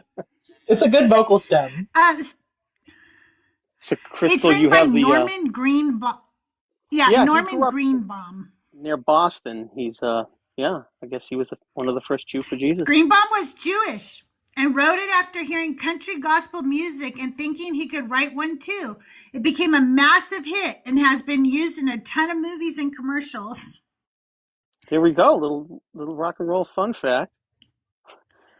Crystal, you have Yeah.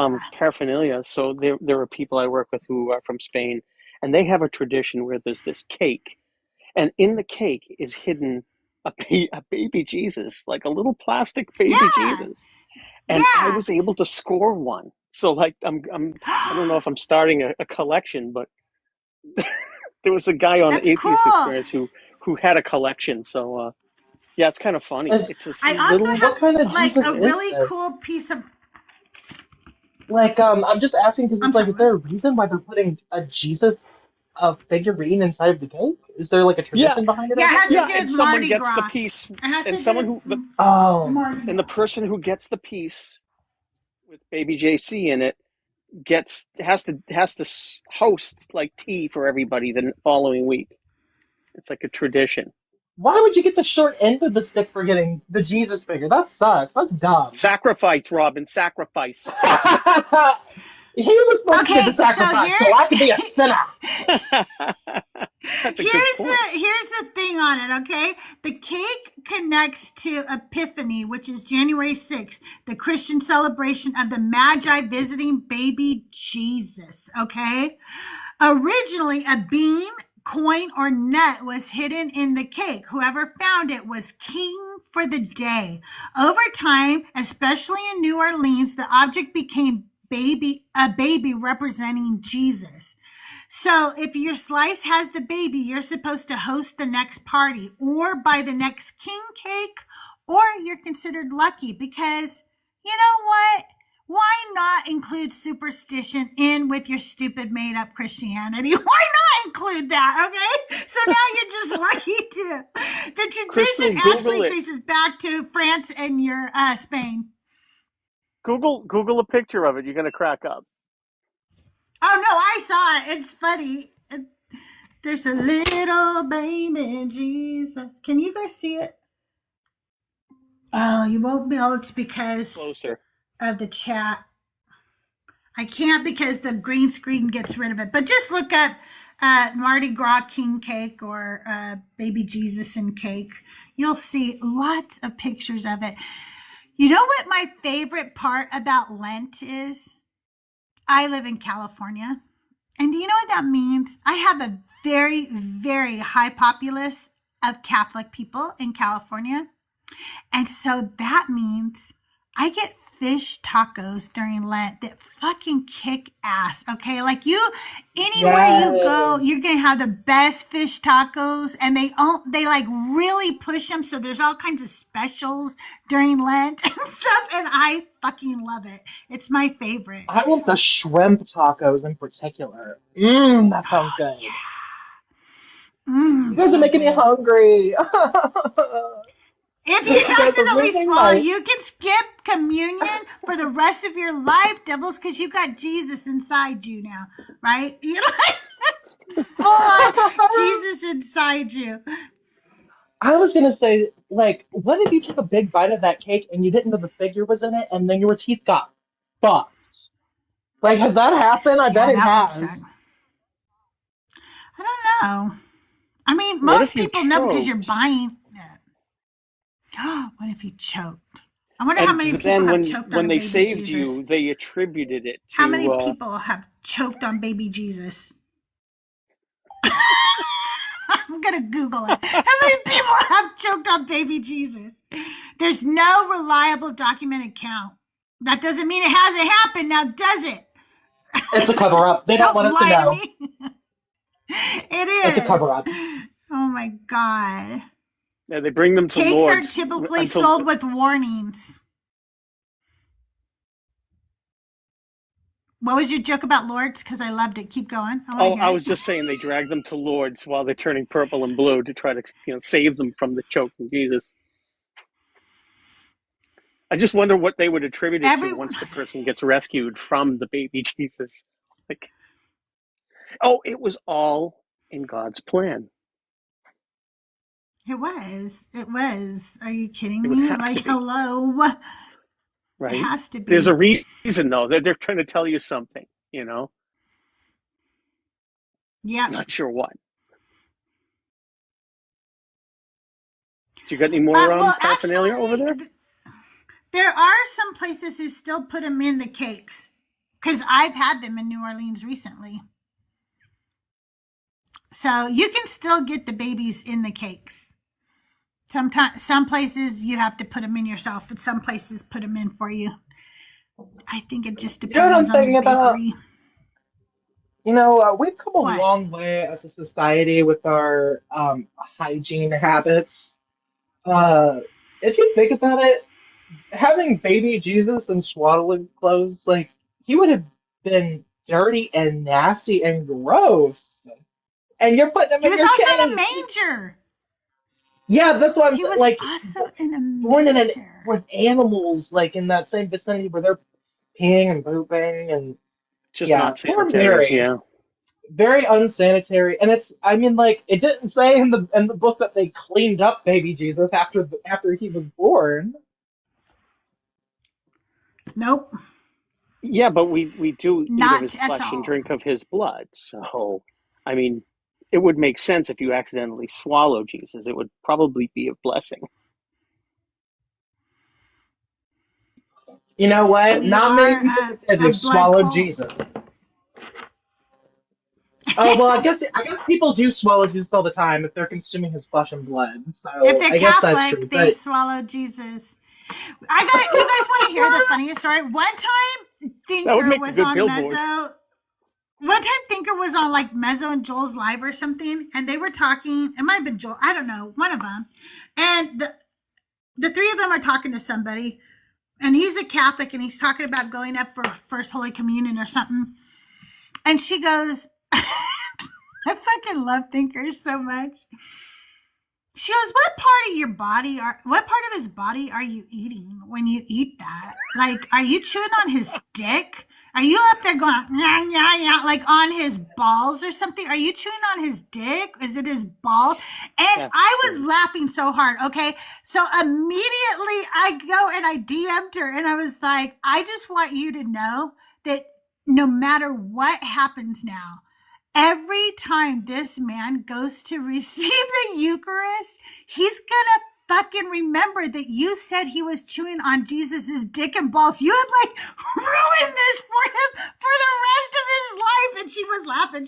She went and told Mezzo and Joel. She's like, oh my God, Crystal just pointed out this guy's gonna think about that every time. That's Can great. you imagine? In the name of you our guys have Father. no Oh idea the shit! I gotta ammunition eat I now Jesus' have. dick. Now that's gonna go into my Right? arsenal. I'm gonna be like, what? How dare you tell me that? I've eaten Jesus's ass before. How dare you? Right?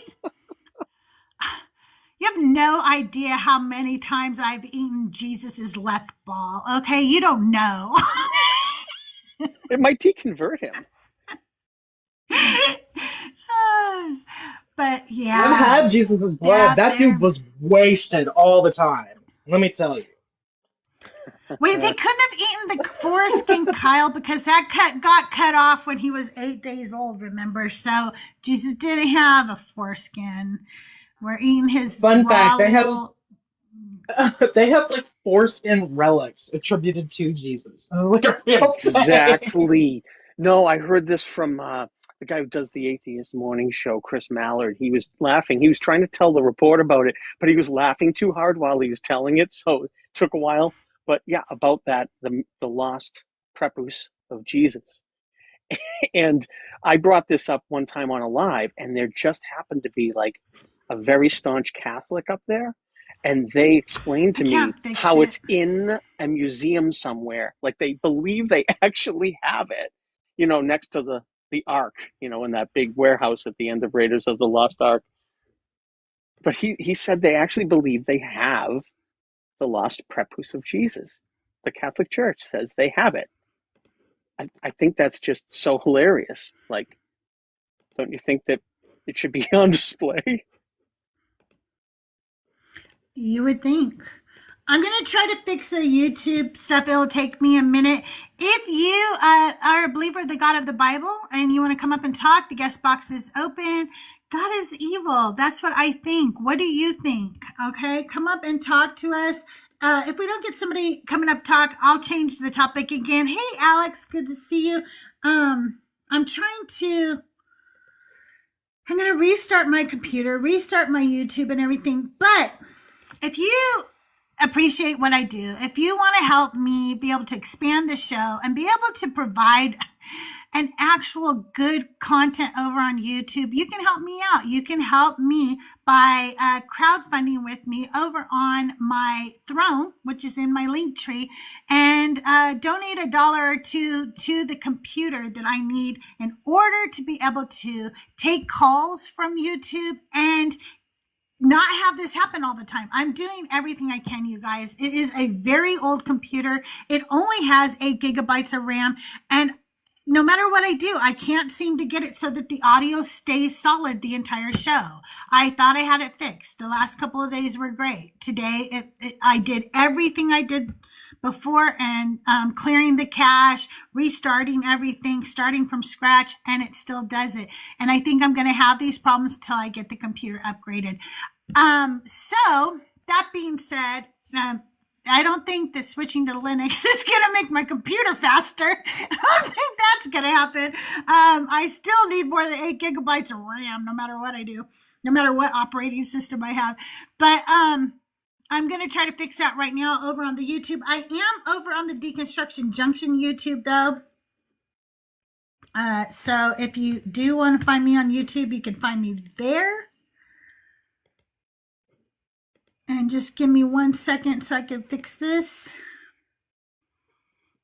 The only Linux I listen to is Annie Linux of the Eurythmics. Oh, Nice. very nice. Here So I'm going to comes the restart glitch it. again. I don't know. Crystal, Maybe I'll I just donate. need to use a different browser. I'll donate. Well, thank you, Godwin. Yeah. I appreciate I it. forget the method. What's the method that you prefer?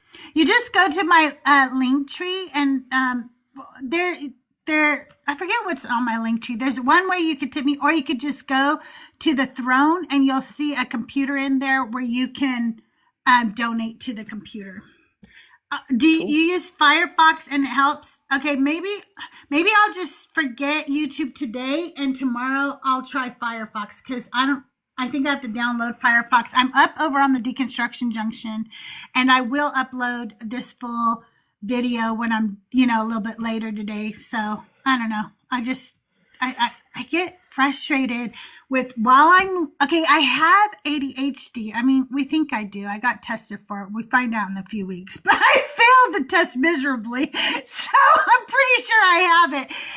Anyway, when things like this happen, it drives me absolutely crazy. I'm live. I don't want to deal with technical fucking issues when I'm live. It drives me crazy. And then even when I'm having conversations, the whole time my mind starts thinking about the issue that I'm having instead of like being engaged in the conversation. And that's what ADHD does to you. It fucking screws you up. So you can just have a normal conversation and stop thinking about things over here. I was actually in a live last night, and they were having technical issues, and the Christians in the comments were going, "That's what you get for talking about God. The Holy Spirit's attacking." we were having a good Yeah. old time just laughing Yeah. at it. But our I, fellow brothers I and love sisters that. in Darwin, please donate. Please donate to Crystal. The Holy Spirit is interfering Thank with our you. ministry here. Hallelujah. Thank you. And I want to be able to take calls from YouTube. I really want to expand my YouTube audience. I want to bring them into the conversation. You know what I'm saying? Hey, ZKB, welcome in. Thank you for the roses. That's lovely of you. Thank you all for all the gifts, all the shares, all the likes. You guys are amazing. What do I've got in store for you? Tomorrow I will probably, well, we'll have Bible study tomorrow. First of all, non-believers Bible study at 10 a.m. Hopefully, Rabbi Bert can join us. Hey, Open Book, good to see you. Rational, Smarty Pants, welcome in, everybody. And I will probably have an anti-sermon for you tomorrow, but it might not be till Friday. I don't know. I have a lot of things I'm working on. I have to edit my podcast because that goes out tonight at midnight. Yes, I have a podcast. It's called Auntie Sermons, the podcast, AUNTIE. And it is about every woman in the Bible, every girl or girls, woman or women, named or unnamed, listed chronologically in the Bible. And we are decentering men, and we're asking the women to step forward and take the spotlight. So the sermons are very women centered. And you can check that out everywhere you listen to podcasts, except on Apple, because they still have not fixed that issue. But everywhere else, like Audible, Amazon, Spotify, iHeartRadio, whatever else place that you get your podcast, go check it out. Auntie Sermons. And none of you really have listened to episode 2, and there is a test on it. So go listen, okay? But I perform them live here about twice a week, and I'll be putting out a couple more episodes this week. You're going to get a bonus episode next week, so make sure you check that out. Also, you can listen to my music everywhere you stream music. My music is by Crystaljae. That's my artist name. And you can listen to Ex Parte or Seated at the Table. I'm working on my 3rd album right now, which is called Angry Atheist. So hope you enjoy that.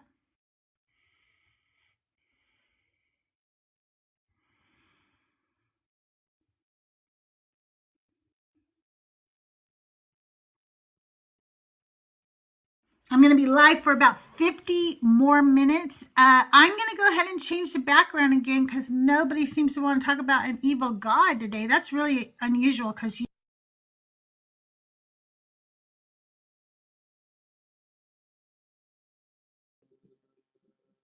The one day that I'm feeling cranky and I want to actually argue with the Christians and they're too scared to come up. Mm-mm-mm.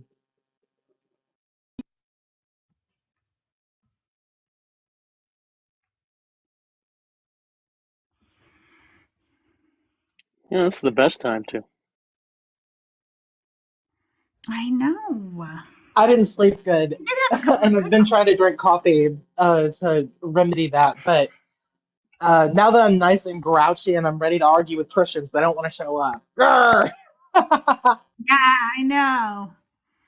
Just like them. Yeah, I feel like they come up more for the miracle question than any of the prompts that you've been doing lately, Crystal.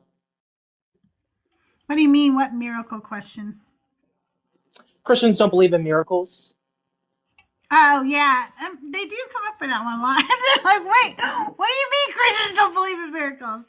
They don't really come up for. Well, I will get men who will come up and say that women should be Christians.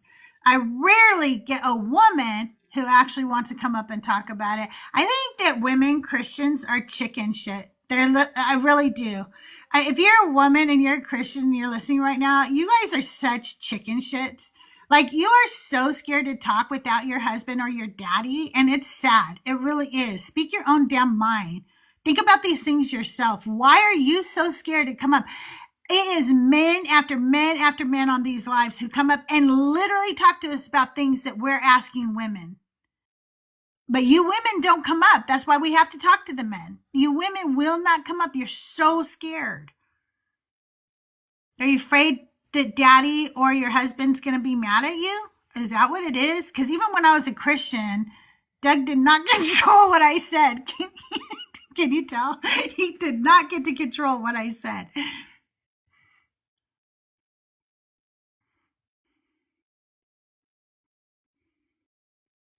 Yeah, I think they need Yeah, permission I to think say that the Christian CKB. believers, the women Christian believers, they scare me a little bit when they have like really strong conviction because I know that if they have that I don't know what I would call it, like the animosity to actually argue with us and be like, no, women don't deserve rights. Like that shit scares me. I'm like, girl, you are lost in the Oh, yeah. sauce. Robin, I'm a dude, and it horrifies me. You know, my wife and I are on season 3 of The Handmaid's Tale, and we're Mm. watching that going.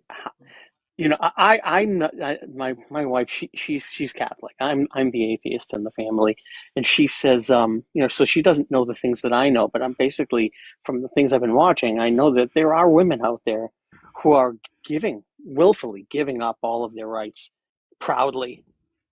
I know they really exist, not Oh, just in yeah. a fictional story. You know, it's horrifying because these people are out there and they're just willfully giving up everything, and you better think twice before it's too late. It's so weird. I don't understand it. Like, you want to become a second class citizen, you want to have your autonomy taken away from you. That is what. Why can't you just do that for yourself? Why do you have to speak on behalf of all women that that's what you want? Why can't you just do it for you? Like, the insinuation that no, all women deserve to be slaves. Like, that shit is disturbing. Absolutely. Love? Well, Does they want to speak on you this? have to understand. We have to understand that these women are indoctrinated into this. So I talk about this a lot, especially when I talk about when I do the anti sermons and so forth, and when we talk about my songs that I've written. Women are indoctrinated into this religion. We are taught to believe that even as little girls, we are causing men to sin by looking at us, okay? And we don't even know what that means when we're first told those things. We're told, like, keep your skirt down, make sure you're buttoned up. We don't know why the fuck somebody's telling us because we don't understand sex and we don't understand any of that. At the age we're being told that. They're telling us that at a very young age. Then they're telling us that we're worthless, that we are worthless without a man. Okay? You're absolutely worth nothing. You find your worth in a man. That's why so many women are sold marriage, and a family is the only thing you should be shooting for in life. We are told that through indoctrination, through society, through Disney, through everything that is fed to us. And so when women come up here as adults and say these things, they're repeating something that has been literally programmed into them since they were knee high to a grasshopper, right? It's really hard to get through to them. And I tell people this all the time. I don't know why something got through to me and it's not working for your mom or dad. I really don't. If I knew what that was, I would tell all of you so you could go and get your mom and dad out of this shit. Okay, I really would. It's very harmful, but I don't know why. I don't know what was different about me that I could see that this was all bullshit. But women are told this at such a young age that that's why they come up here and repeat this shit. I was so confused as a teenager because I was so into the Bible. I loved scripture so much. I had verses memorized. I just loved it so much. And I had one man come up to me and tell me, you know that you can't teach because you're a woman, okay? Love you, Boma. And then I had another man tell me, don't ever listen to people who tell you you can't teach. God has called you to teach. And I was like, which one do I believe? It was so confusing to me. Yeah, because one of Why? them has to be right and one of them has to be wrong. Yeah. And they're both You men. know, I'm supposed to yeah, listen to the men, right? I think because I'm a trans woman and I started my journey of womanhood while simultaneously deconstructing, I think my experience is different because I didn't, I wasn't presenting as female in the church. You know what I mean? I only have um, the male perspective of what that might have looked like, I guess. So, Mm-hmm. yeah, like only being on the outside of it, and I've always been somebody that's been pro women. So for me, hearing the believers, especially the women believers, tear down other women is just so mind-boggling to me. I find it so strange.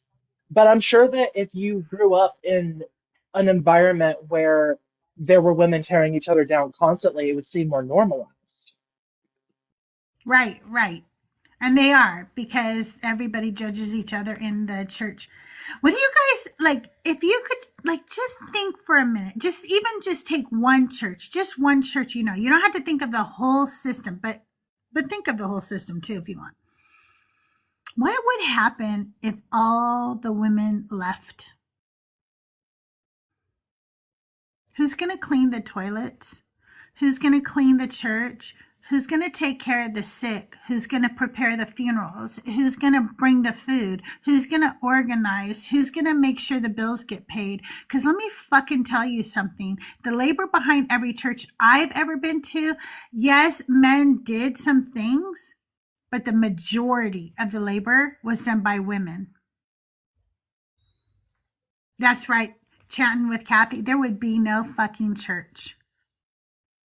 We have to bring the women out of this church. It is imperative that we keep telling women how horrible it is for them to be a part of this church. We have to keep saying it. We have to keep showing them.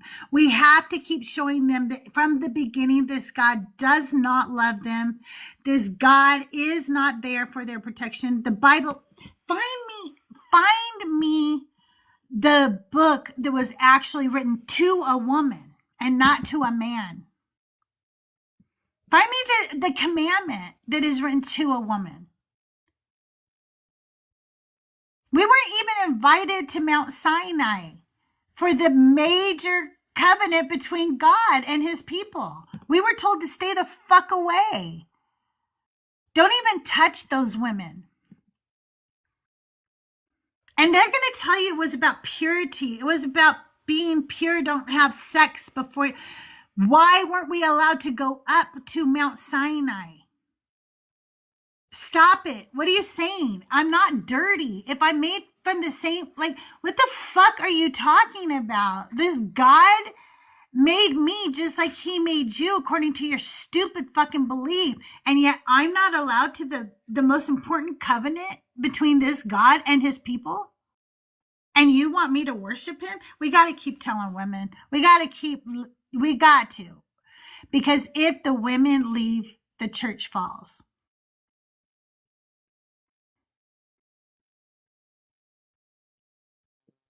One of my favorite passages in the First Testament. I've been trying to call it the First Testament and not the Old Testament because there's nothing new about the New Testament. Um, one of my favorite passages in the OT or the First Testament is the passage that describes how the women were essentially saying that, everything was great when we were worshiping the Queen of Heaven. We didn't have to Jeremiah worry about our. 44.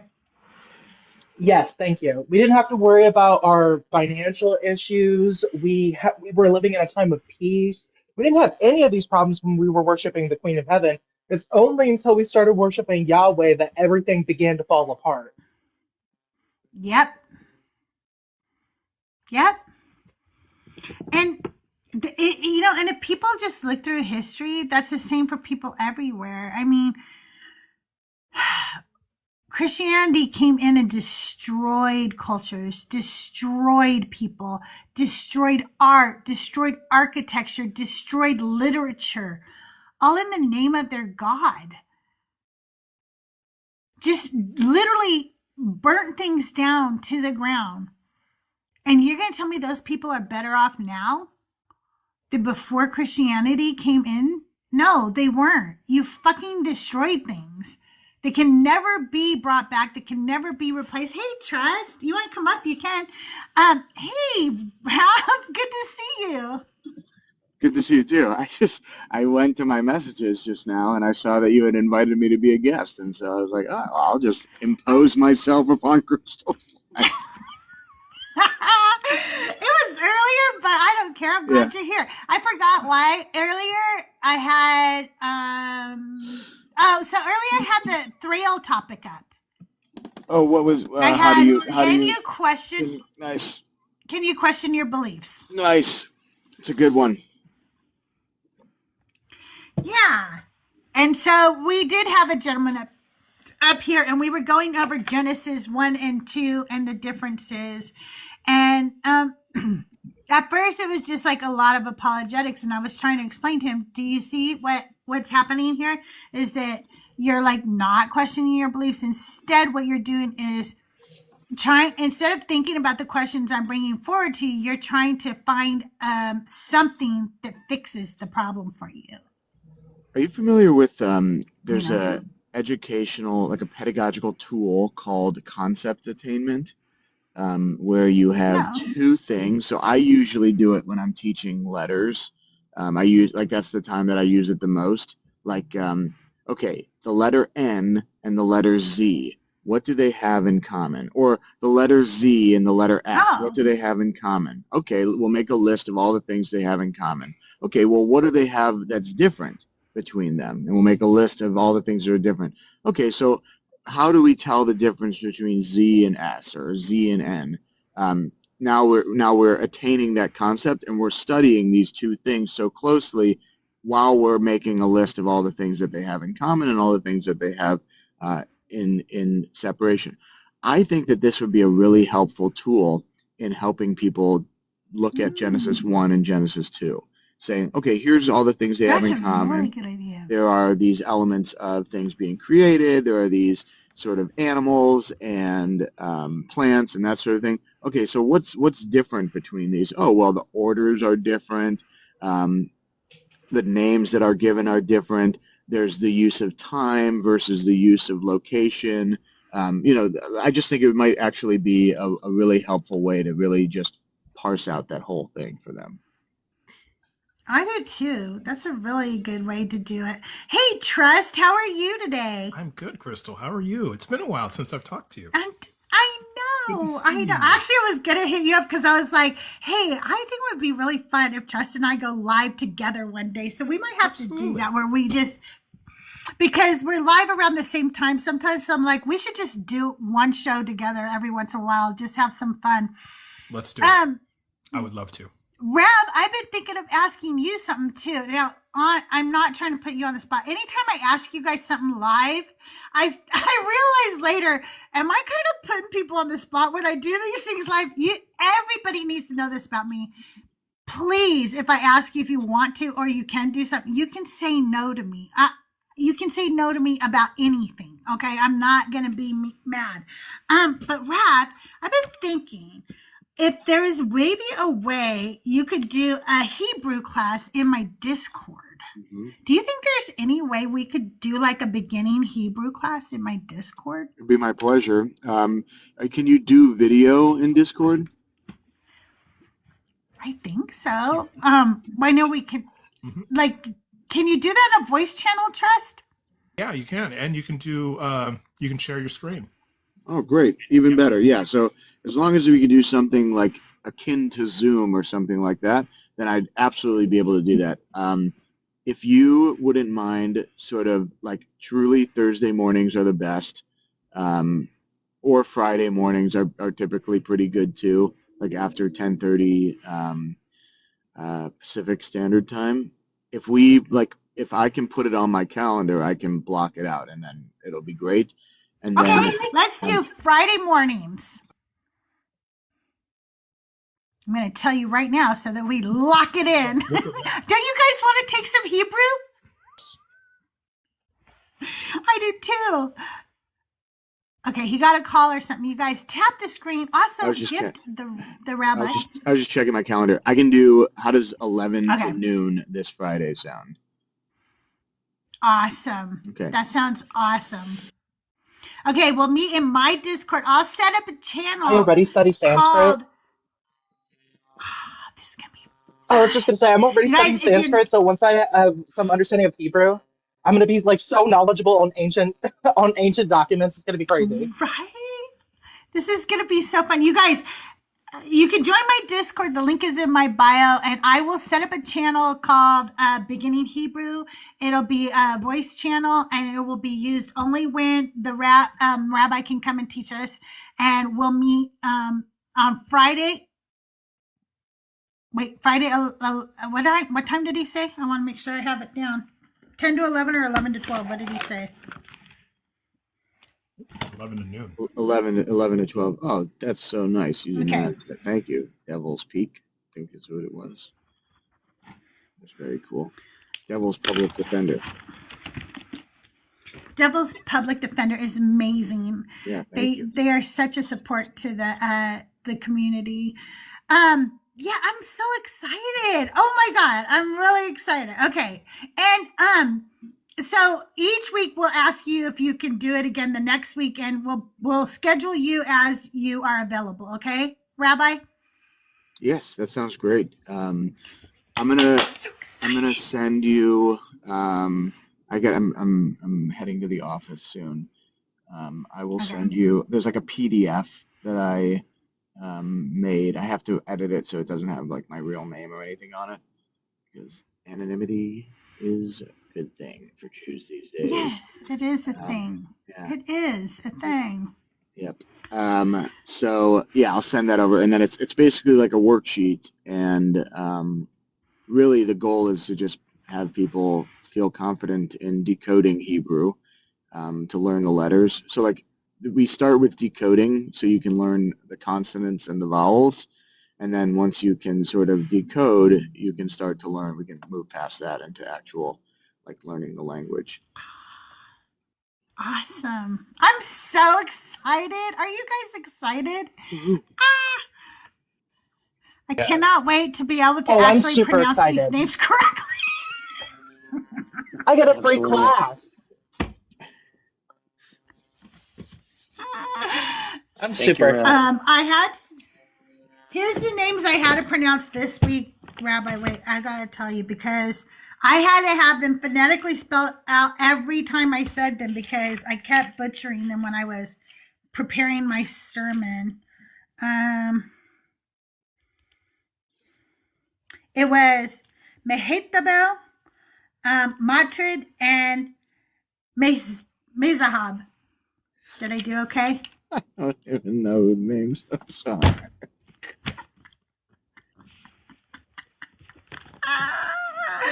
Probably not even close.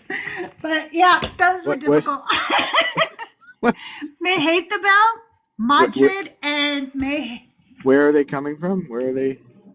Genesis 36, at the end of Esau's genealogy. It's the Genesis 30. Oh, wait, I'm on the wrong page. Genesis 36, verse verse 39. Baal-Hanan, son of Akbar, died, and Hadar succeeded him as king. The name of his city was Pau. I don't know, Pau. His wife's name was Mehetabel, the daughter of Matred, daughter of Mezahab. You guys watch how badly I butchered these. It's not nearly as bad as I would.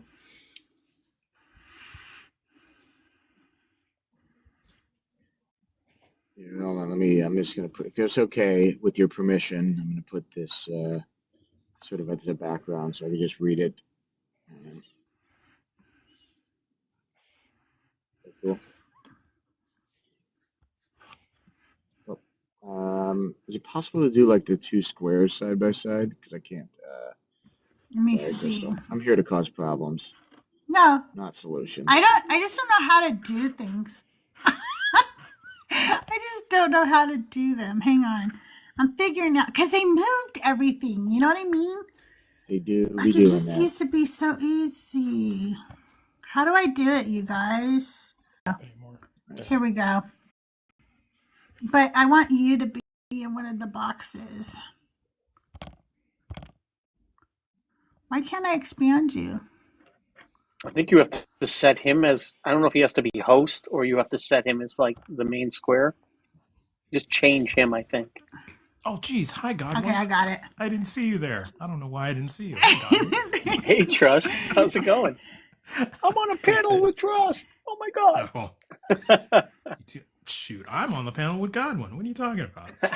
It's good to see you, man. I have a killer panel. What are you guys talking about? I got all of y'all. Right?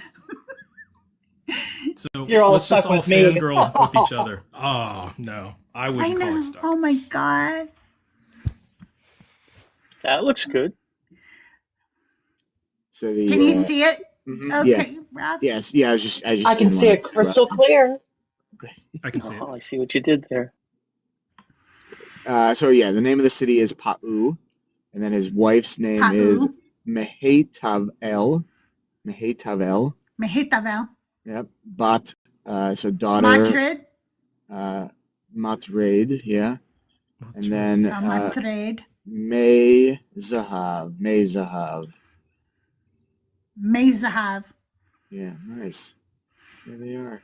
So you do something in Hebrew that Spanish speakers do as well, where sometimes the B is more of a soft V.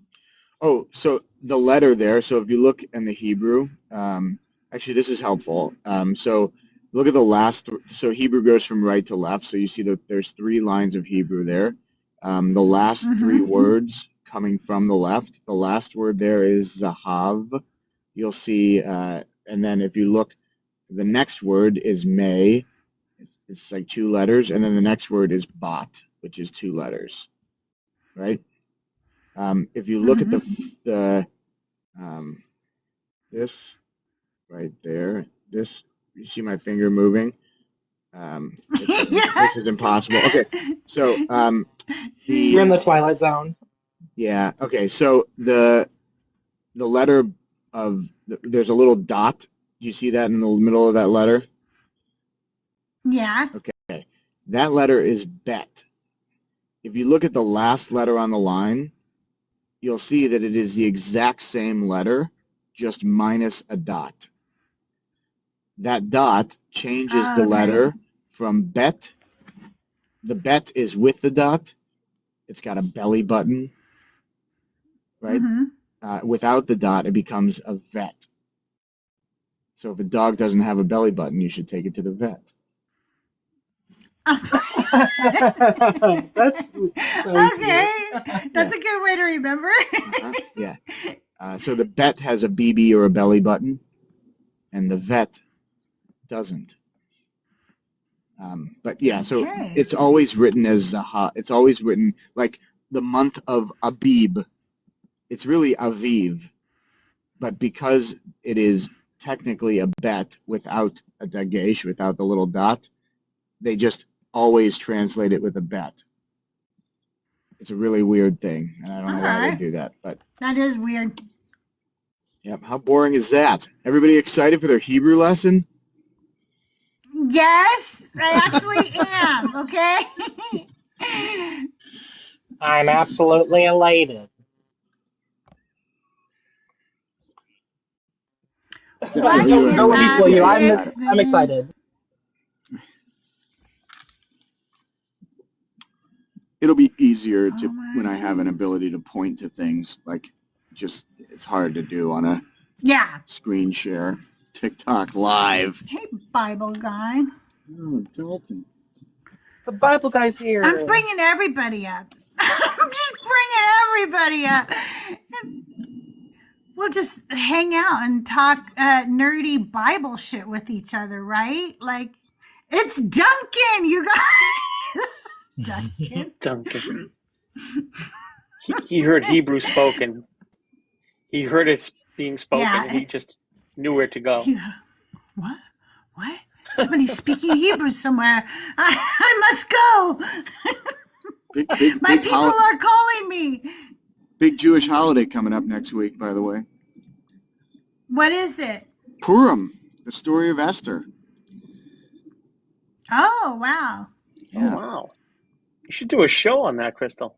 it's my favorite. Oh, you have Eventually, a show on that, don't I you? will do a sermon on Esther. Eventually, I'll get there. We're at Potiphar's wife is the next sermon. We just did Tamar. She's a naughty one. She's a problem.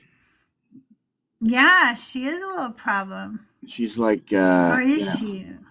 well, so I think here's my theory. There's the idea that Joseph, there's strong support to demonstrate that Joseph is a gender bending person. That Joseph is gender nonconforming to say, and that Joseph is essentially involved with the Pharaoh. That the Pharaoh has a relationship with Joseph, and I think that sort of everybody's kind of after Joseph in a way. And Potiphar's wife is similar. There's an So old he's saying. like Prince, where everybody wants to get with him. Yeah. The old saying: if you want to get ahead, you got to give a little. Oh boy. Well, Grab onto that tunic, baby. I mean, he wasn't rightfully the Pharaoh. It's kind of a funny story to me.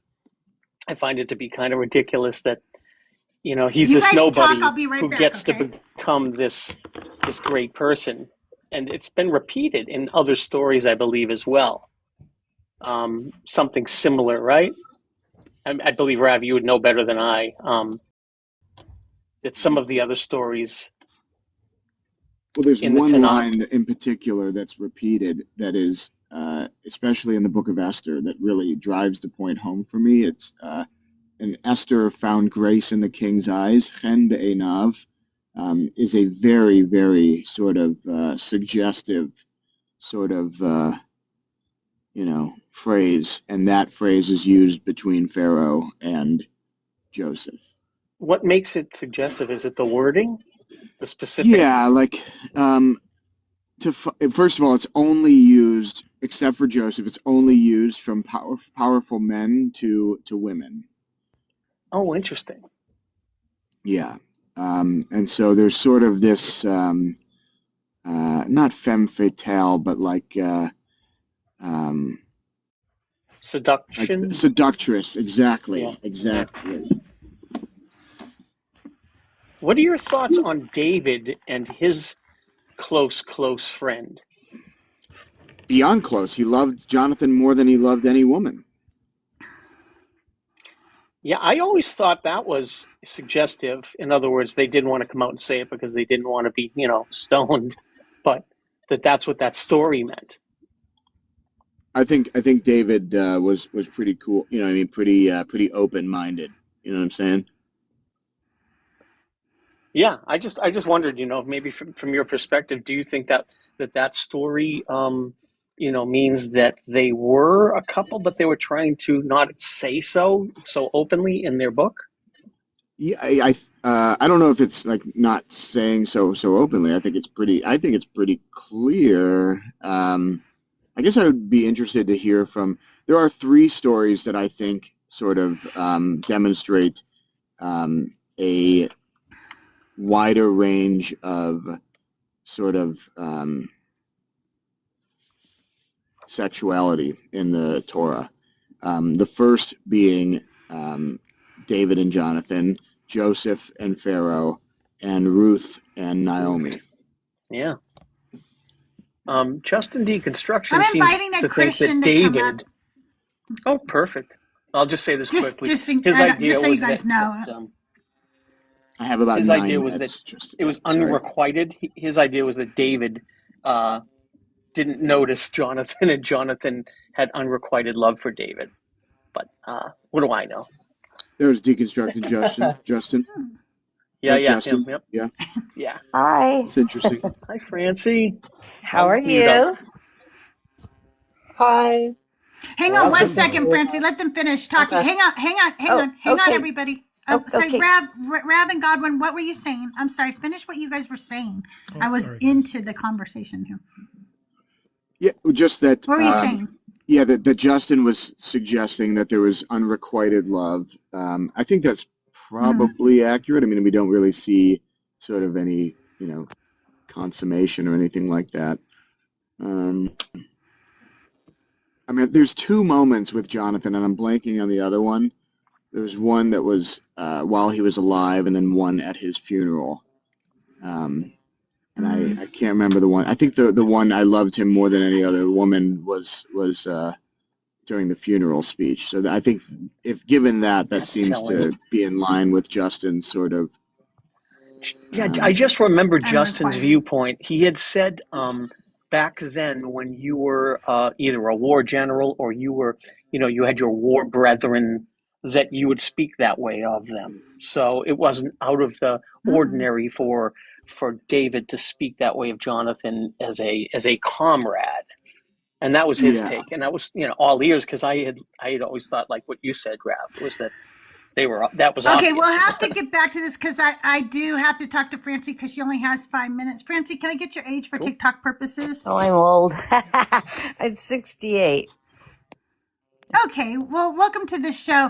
And you say Christians do believe in miracles. So let me tell you why I say that they don't, and then you can tell me what you think, okay? Oh, sure. I don't believe that Christians believe in miracles because every time they tell me about a miracle that has happened in their life, it is something that absolutely 100% can be explained away by something else that is completely logical.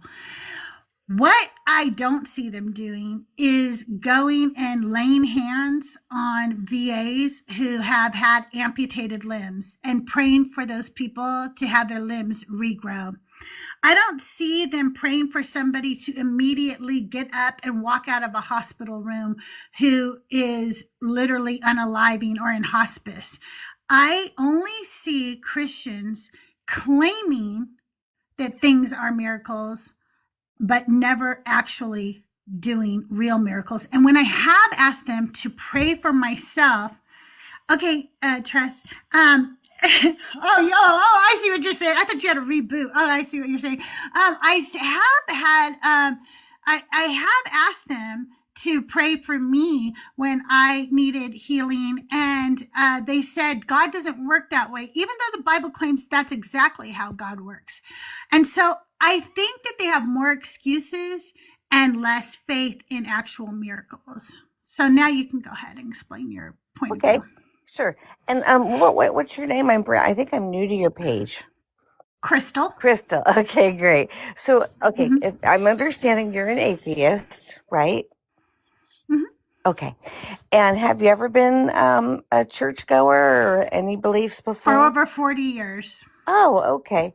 All right. So, I'm a Christian. I go to a not kind of like a non-denominational Christian church. It's not Baptist or Methodist or this or that, or, in the Bible, it just said they will be called Christians in Antioch. There's a line. Anyway, so I am a Christian. I've been following God for, I was raised when I was really young as a Catholic, which Catholics are Christians. We just have a couple differences. But, I decided to just consider myself a Christian. Because I didn't believe in stopping at statues and praying, and I didn't believe that the rosary was right to be praying, to Mary because she's a human being. Okay, so I usually do a deep dive when I'm on a topic, but shoot, I have a friend coming here, so we're gonna go walk the doggy in about. Well, I'm live every day, so if you want Yeah. to come back some other day this week, I'll be live tomorrow and Friday. And wait, is today Wednesday? Is today Hump Day? Tuesday. And I'll be It's live. Tuesday. Today's Tuesday. Oh gosh. Okay, so I'll be live all the rest of the week. Okay. Okay. Yeah, And you can join us then. Well, I'll tell you what. I'll tell you my story, my miracle story, really quick, and then I'll come back to chat more about some of your other questions. That'd be great. Yeah, you're very kind and very nice. So that's good. We can have a good conversation. So my story is, I'll try to do the short version. Oh gosh. So let's see. Where do I start? So my aunt, she's actually my cousin, but we call her my aunt because we were very close. But she was on her deathbed. She was 90. She was in a coma for about 3 days at 90 years old. And my sister called me, and because she knows we were close, and she's like, oh my gosh, if you want to say goodbye to Auntie Marie, she's in the hospital. It was Martinez County Hospital, California.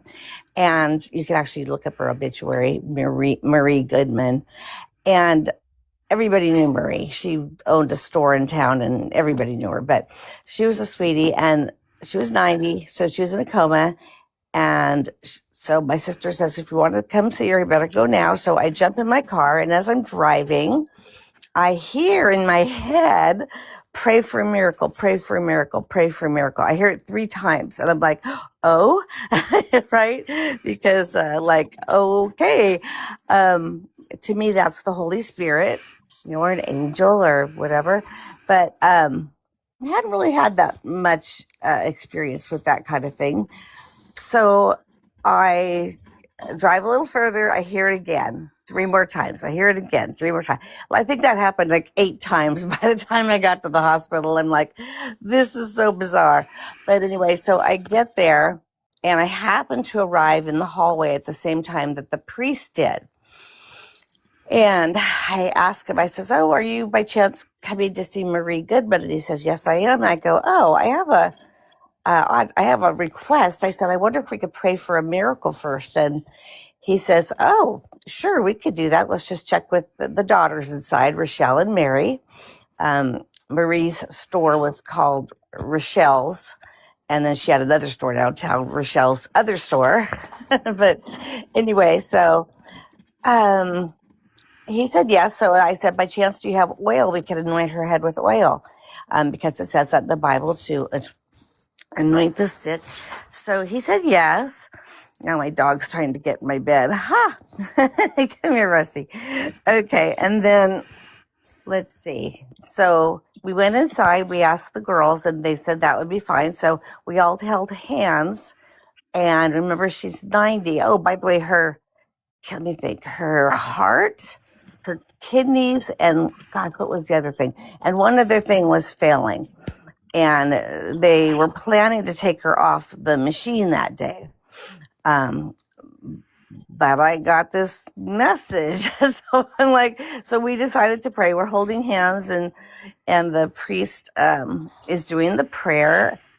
And at the end of the prayer, he says, in the name of Jesus, rise and be healed. At 2 seconds later, she opened her eyes. I kid you not. I mean, there's no reason to make up stupid stories, right? I mean, she opened her eyes 2 seconds later, and she said, I want to go home. And I'm like, oh my goodness. So we just all looked at each other, and I said, oh my gosh, it's a miracle. So we got a chance to talk for just a couple of minutes till the doctor came rushing in and said, "What's going on?"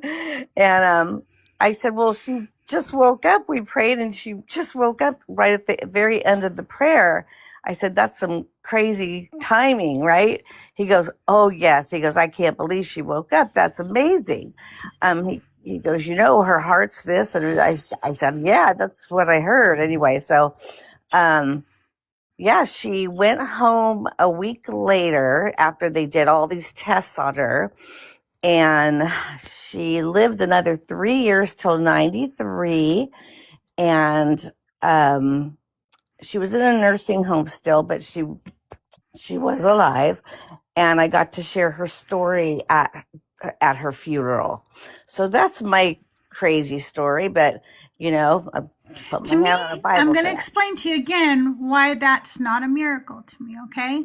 My daughter-in-law is a doctor, and she's a nephrologist, and she works in ICU. And one thing that she has always explained to me, and I think people don't realize this, is that every doctor, they have a specialty. That's what they have, okay?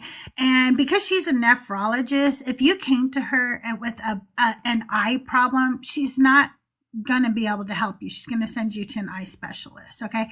Now, she works in ICU, so she has to know a lot about several parts of the body to help during triage situations and so forth, emergency situations, but she's just there to get them to a place where they can see the appropriate doctors for what they need, whatever their ailment or situation is.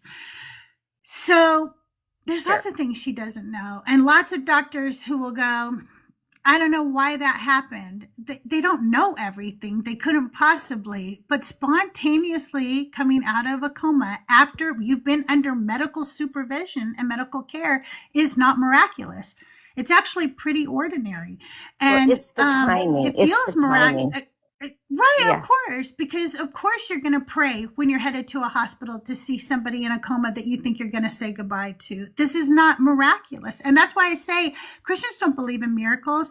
They believe in attributing every single thing that's good as a miracle, and every single thing that's bad, they blame on humans. They never give that to God. They take that on themselves. But if it's good, God did it. But if you want to come back and talk about this more in depth when you have more time, I'd love for you to do that. I think that would be amazing. Okay, Crystal. Yeah, no worries. I will say that all of her ailments were gone. So that was a part that the doctor said that was impossible. And the fact that I was given the word to Doctors won't pray. say impossible. Doctors won't say that. And if they did say that, you should sue them, because that's a horrible thing for a doctor to say. Well, No doctor's going to tell you something's impossible. They'll say, "I don't understand what happened." They'll say, "I'm not real clear." But spontaneous healing is very common in hospitals. It's very common. It's probably more common than you could ever realize.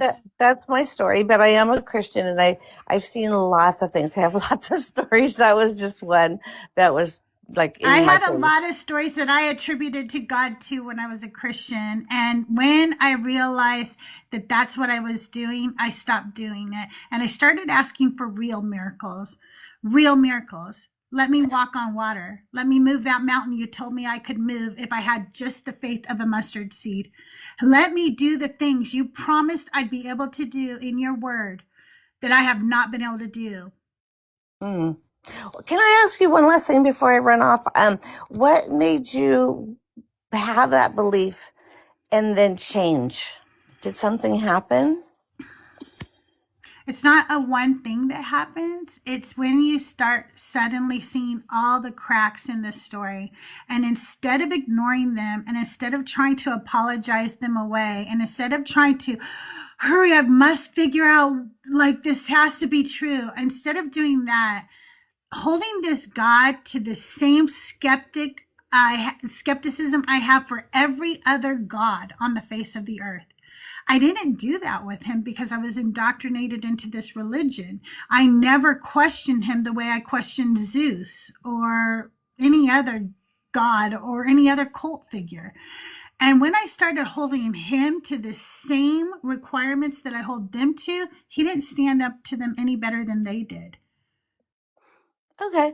Well, that's okay. We all have different experiences. We can believe what we want. It's just, I've also had a friend that was demon I possessed. can't believe what I want, though. I can't believe what I want. I believe what my mind is convinced of. You don't choose what you believe. You only believe what your mind is convinced of, and you don't believe things that it's not convinced of. I don't go, oh, I want to not believe. Unfortunately, my brain goes, we are no longer convinced of this story. So it's not a choice I'm making. I just think it takes more faith to not believe in God than to believe in God, because That's not true. You don't believe that, because your faith is very special to you. You love your Jesus, and your faith is very personal to you. And if you really think about how important your faith is to you and how much that is a part of your personal relationship with Jesus Christ, you know darn well I don't have anything near that. Your faith is so precious to you. I don't have faith. I don't have faith in anything. I'm a skeptic. I'm a critical thinker. And that doesn't take faith.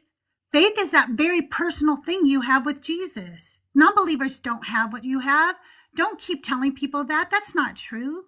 You know that what I have isn't what you have. Right. No, that's fine. We don't so have don't the same say thing. that again. Don't keep telling people that you have more faith than I do. You don't even want me to have more faith than you do. Your faith is precious. Hold on to that and realize that it's something precious. All right. Well, God bless you, and you have a good day, and maybe I'll come back another time that I'm not in such a hurry. All right. Have a good day. Okay. Take care. Hope Bye. you have fun with your friend. Right, oh, bye-bye. thanks. Bye-bye. Thanks, Rab, for being here. It was good to have you up, Rabbi. You guys, if you want to learn Hebrew, you can join my Discord, and we're going to start the first class on Friday from 11 a.m. Pacific time to 12 noon. I'm very fucking excited. I'm very excited too. It's a shame that she had to that she has to go. It looks like she's on teacup, so she hasn't disconnected quite yet. But yeah, I was just gonna say really fast. Whenever Christians say that, it bothers me a lot because I doubt that she believes in Brahma, Vishnu, Shiva, Venus, Zeus, Thoth, Ra, or any of these other deities. So whenever Christians say it takes more faith not to believe, I'm like, what are you talking about? You only believe in one God. There's thousands that you don't believe in. I don't believe in Santa Claus, unicorns, dragons, or talking snakes. Like, I don't see why that's hard to understand.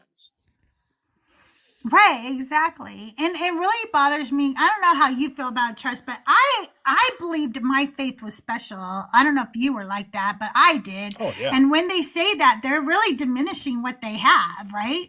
Yeah, I think so. Because then if everybody's saying their faith is special, then nobody's faith is special. You're totally right. Did you like my amputee argument? Yes, I did. Because I hadn't used that in a while, and I was like, oh, I got to reboot that. I'm going to bring that back because that's such a good one. Such a good one. It she is. Totally pivoted. Yeah. Oh, yeah. Oh, yeah. Because it's just the truth. Like, they don't believe in miracles. They believe that everything good is a miracle. That's not a miracle. A miracle is something that cannot be explained by science or any other thing. And everything you said can be explained by science. He was in a fucking hospital. Like, they were in a hospital. They had doctors and nurses working on it. And no, I hate when people say, yeah, I really hate when people say the doctor told me it was a miracle. Nope. Don't believe it. I know so many doctors. My daughter-in-law, look, when you have somebody who's gone through med school, and I've known her since she was in school, right? So I knew her from the beginning, and she is now an active doctor in an emergency room, right? No, they don't say that. They don't. Because it's stupid for them to say. They will say, I don't know. Yeah. It just happens sometimes. People recover. I forget her name that was up here earlier. The lady who was talking about the super religious clinic she works at. Maybe those doctors might. Mm-hmm. Oh, yeah.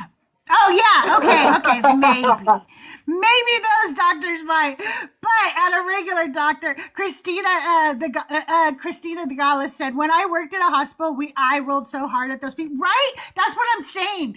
Like because I know all of her doctor friends and because like she'll do parties and okay, I'm the cool mother-in-law, okay, and so my daughter-in-law likes to have all her friends meet me. Why can't I accept you, Mezzo? And so my daughter-in-law one time was out with all the doctors and nurses and they were really, really drunk. And she called me because they couldn't remember if they had already ordered. No. She was like, and then the other doctors were like, who are you calling? And she goes, it's my mother-in-law. And they're like, that's your mother-in-law? My mother-in-law would be pissed or whatever. And I'm just laughing at them. I'm like, you guys are all stupid. Hey, Mezzo, welcome to the show. So here's what I'm realizing listening to this wonderful conversation. I never thought about this, but like we've done this before where someone says, yeah, the doctors said it was a miracle. And we go, can we see the records? Can you just like show it? Like there's going to be a receipt from Kaiser that says it was a miracle or something like that. No charge. We didn't do it. No charge. Yeah. This is all God. And obviously there's no such thing. But they do have that in insurance. They have this thing where they'll say this goes under act of God. So there is a way to file this where doctors, if they really thought it was, could say, yeah, act of God.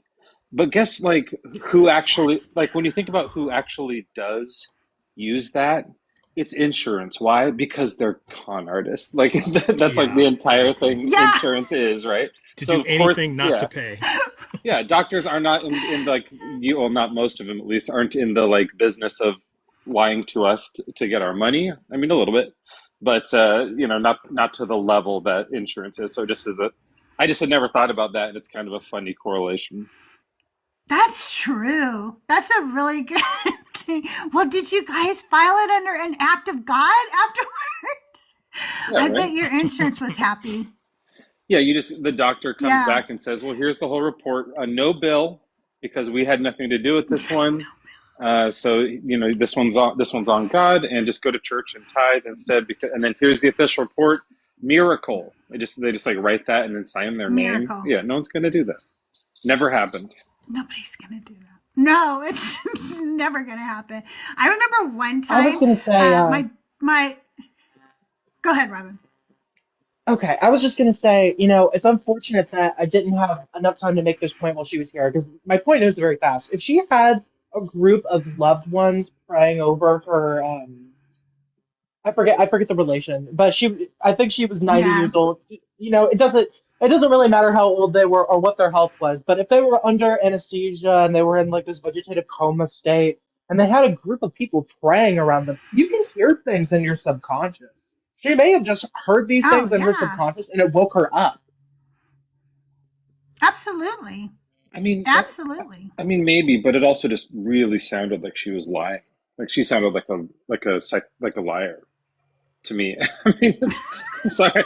I don't know if she's still here, but she was making a lot of this up, or at least had a memory of it that wasn't quite. Look, I've been in hospitals while people are dying near you. You don't leave with the best memory of the events. You know what I mean? You're not in a state of mind where you're perfectly capturing what happened. So she probably just thinks it was closer to the time that they prayed than it was, or something like that. Yeah, I mean, she may have viewed the situation from Jesus' blood-stained glasses. So, there could be a lot of truth to it, but it could be also a distortion of what actually happens. Right, we're pattern seeking. Hey, Christina. I thought that we had an agreement where you wouldn't put me on panel at the same time with any of the girls gone godless. What's happening? I'm sorry, but she paid me. She sent me a lot of money. Christina, this is against the rules.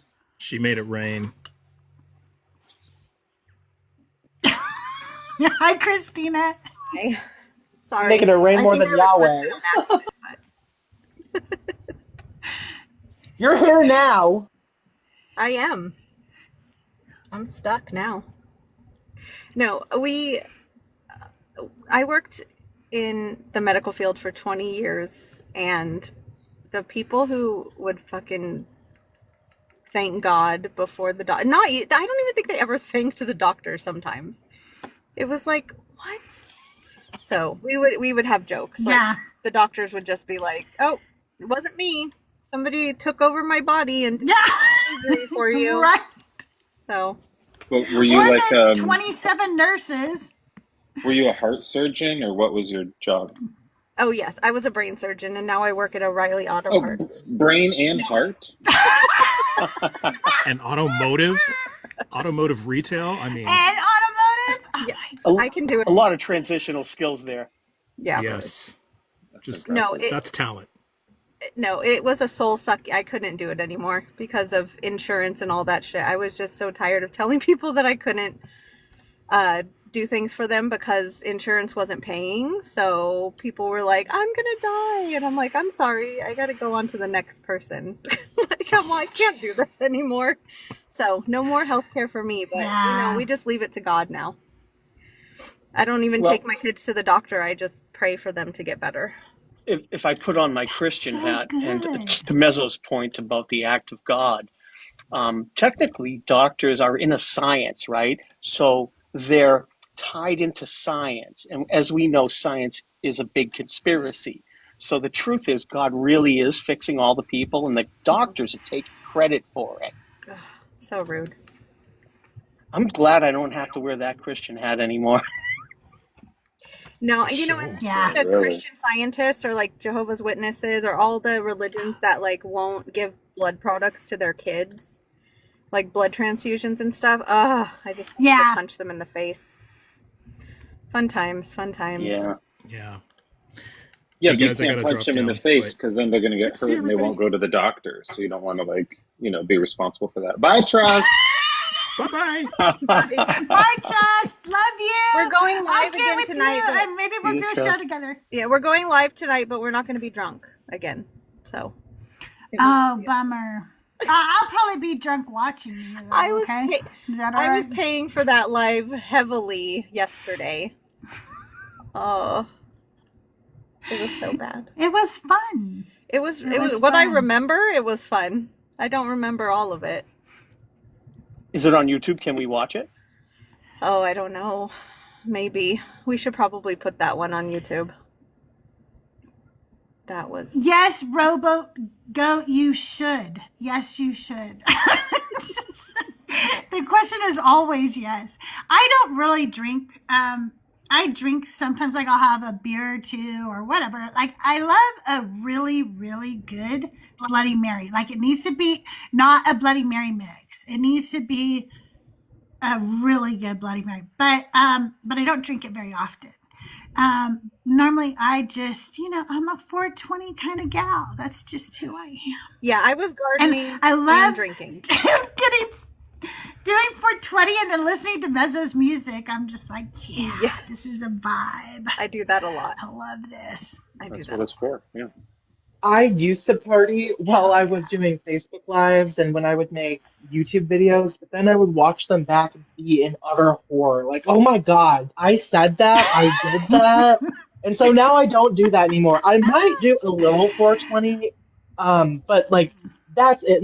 And I mean just a little, just for nerves or something like that. But yeah, my days of partying on stream are Yeah, it also, I happened. love me a good Long Island, and I like pink wines. What else do I like? Oh, and gin and juice. Those are my faves. And long walks on the beach. I'm sorry. I don't like Long walks on the beach, if big Jesus dicks, and came fried chicken. and turned water Delicious. into wine, I would drink it. Oh, hell yeah.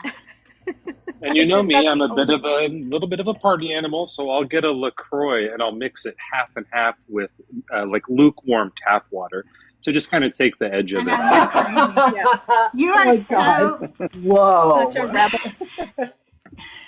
I know you are, but you know, like I don't think you need anything, Mezzo. Like, you don't need any substances. That's the thing. That's funny because He's like high on life.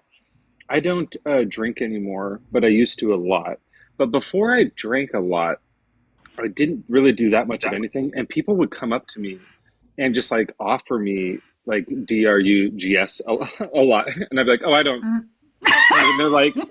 they're like, yeah, you do, like of course you like, no, I don't. It's just not my thing. Like, yeah, there's no way you're like this normally, like just normally like this. Like, no. So that's like an old common theme with my life where people think I'm just, I don't know, like a Seth Rogen level, Snoop Dogg level guy. But I actually like, I used to, I haven't done any of that type of smoke stuff in a really long time because I have really bad reactions to it, like really terrible reactions to it. So it's like just, yeah, I hate it actually. Sorry. Isn't that weird? I freaking love it. I actually didn't like it though until my 40s though. That's the funny thing. I grew up in California and it was abundant. It was abundant here, okay? But I still didn't really like it. Like, not saying I never, didn't go out on a Friday night and imbibe a little, maybe just a little, but it wasn't my thing. I didn't like it. So I did it for many, many years. And then in my 40s, we moved back to California and Doug was like, oh, let's get some. They have dispensaries here now. And I said, okay. So I went to this dispensary and it was so horribly run that I applied for a job on the spot. I was like, I don't know shit about this, but this is so horribly run and I can fix this place. And I got hired and I started working there. And then I was like, oh, I really like this stuff. That's amazing. And that is how I became who I am today. Why didn't we talk about that when you were on? You're going to have to come on. Yeah, if you work at a place, That's awesome. You'll really like the thing that's there. That's why Christina likes car batteries so much. Yes, I know, and she likes to get her oil changed frequently. Yeah. I have a cousin that What do you mean by that that? went to school for botany, and he now makes all different kinds of medicinal herbs. And I think that he really went into an amazing field, truly, because he loves what he does. He makes great money doing it, and Well, I don't know. Yeah. I learned how to make really good cookies and stuff when I worked there too. And so I got to be their distributor for like cookies and gummies and stuff. So I not only made tips and my hourly wage and also got free stuff, I also made stuff. So I made a lot of money making the stuff too. So it was such a fun job, you guys. It was the best job I've ever had in my life. Unfortunately, it closed down because certain areas in California, like cities and stuff, were kicking them out. So the city it was in kicked it out. But it was literally one of my favorite things about it was all the kids that worked there. They just loved to see if they could get me to be pretty elevated, right? Because I was always the one who was like, not when I'm working. I never did when I was working. They were all very elevated when they worked. But I was like, nope, not when I'm working. But one time they were like, please, Crystal, please. And I was like, okay, all right, I will. And then they infused it. So I was gone. I was just gone, okay? And I was over at the register and I was like, and then they go, what's wrong with Crystal? Oh my God, that's so funny. And then one of the girls goes, oh, because I infused what we just enjoyed. And I was like with angel dust? dust? Oh my God, no, just with resin. Just so that it was a little bit more potent. Now, warning would have been nice. I knew that they were going to get me ripped, so I was prepared for that. I just didn't know what that was going to entail because they had been begging me to imbibe for so long. So I knew that they had something up their sleeves. I was prepared mentally for it.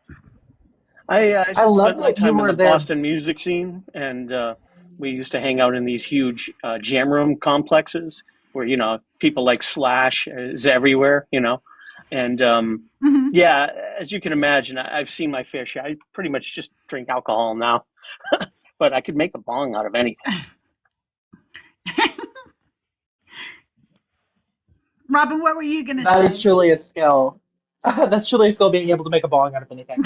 I was gonna say I worked in a bakery for many years, making cookies, pies, cakes, wedding cakes, you name it. And I think it's awesome that you used to infuse all your confectionaries that you would make, especially cookies. That just sounds like so much fun.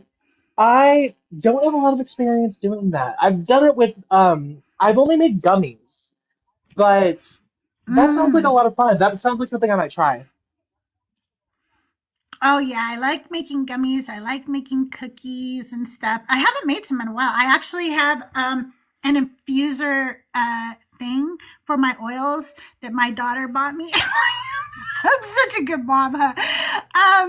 Because they realized that I make good cookies. She wanted to help me in my cookie endeavor. Seth, you're hungry now? Are we making you hungry talking about cookies?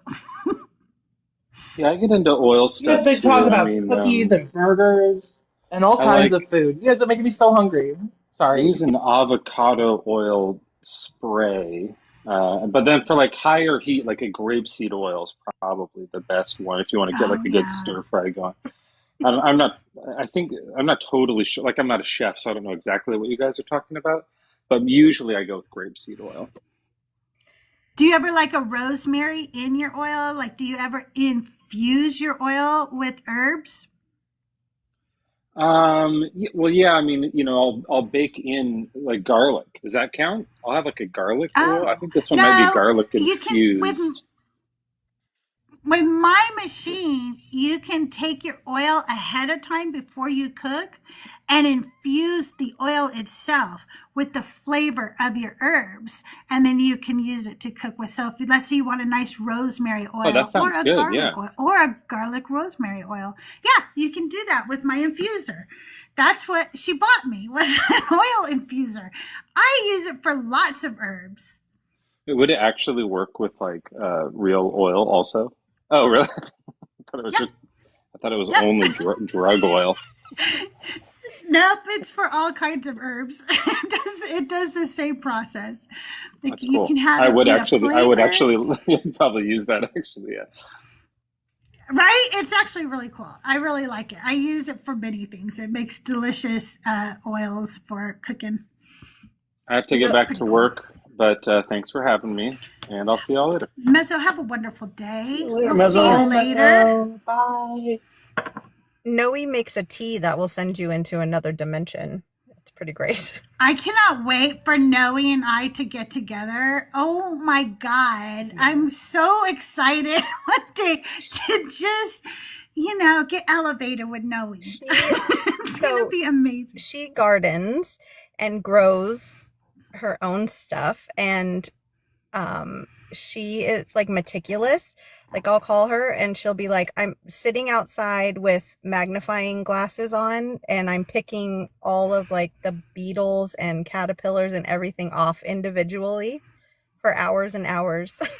It's so funny. Wow. Yeah.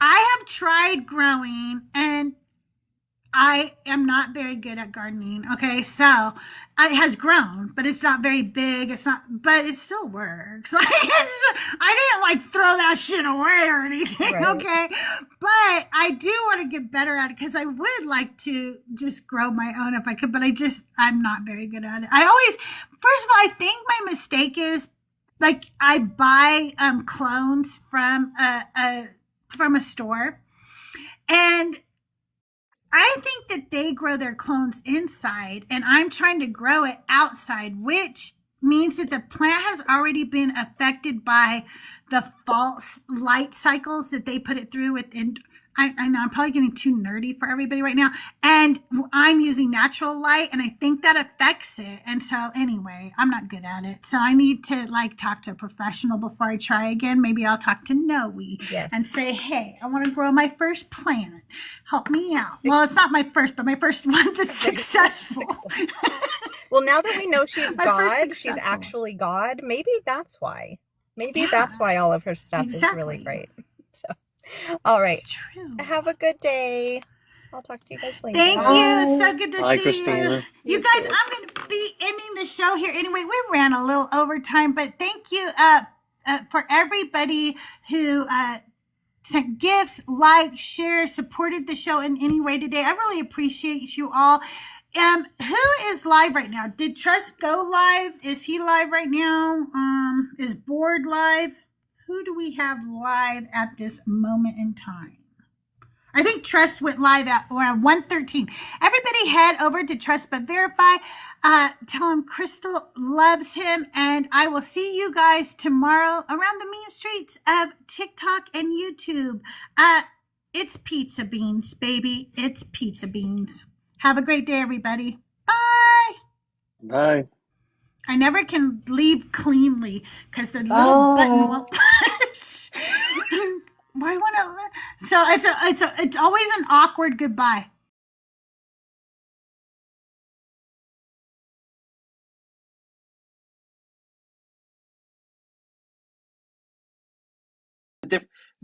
I shouldn't have to provide you with the definition of power imbalance. You're 18. You're not 3.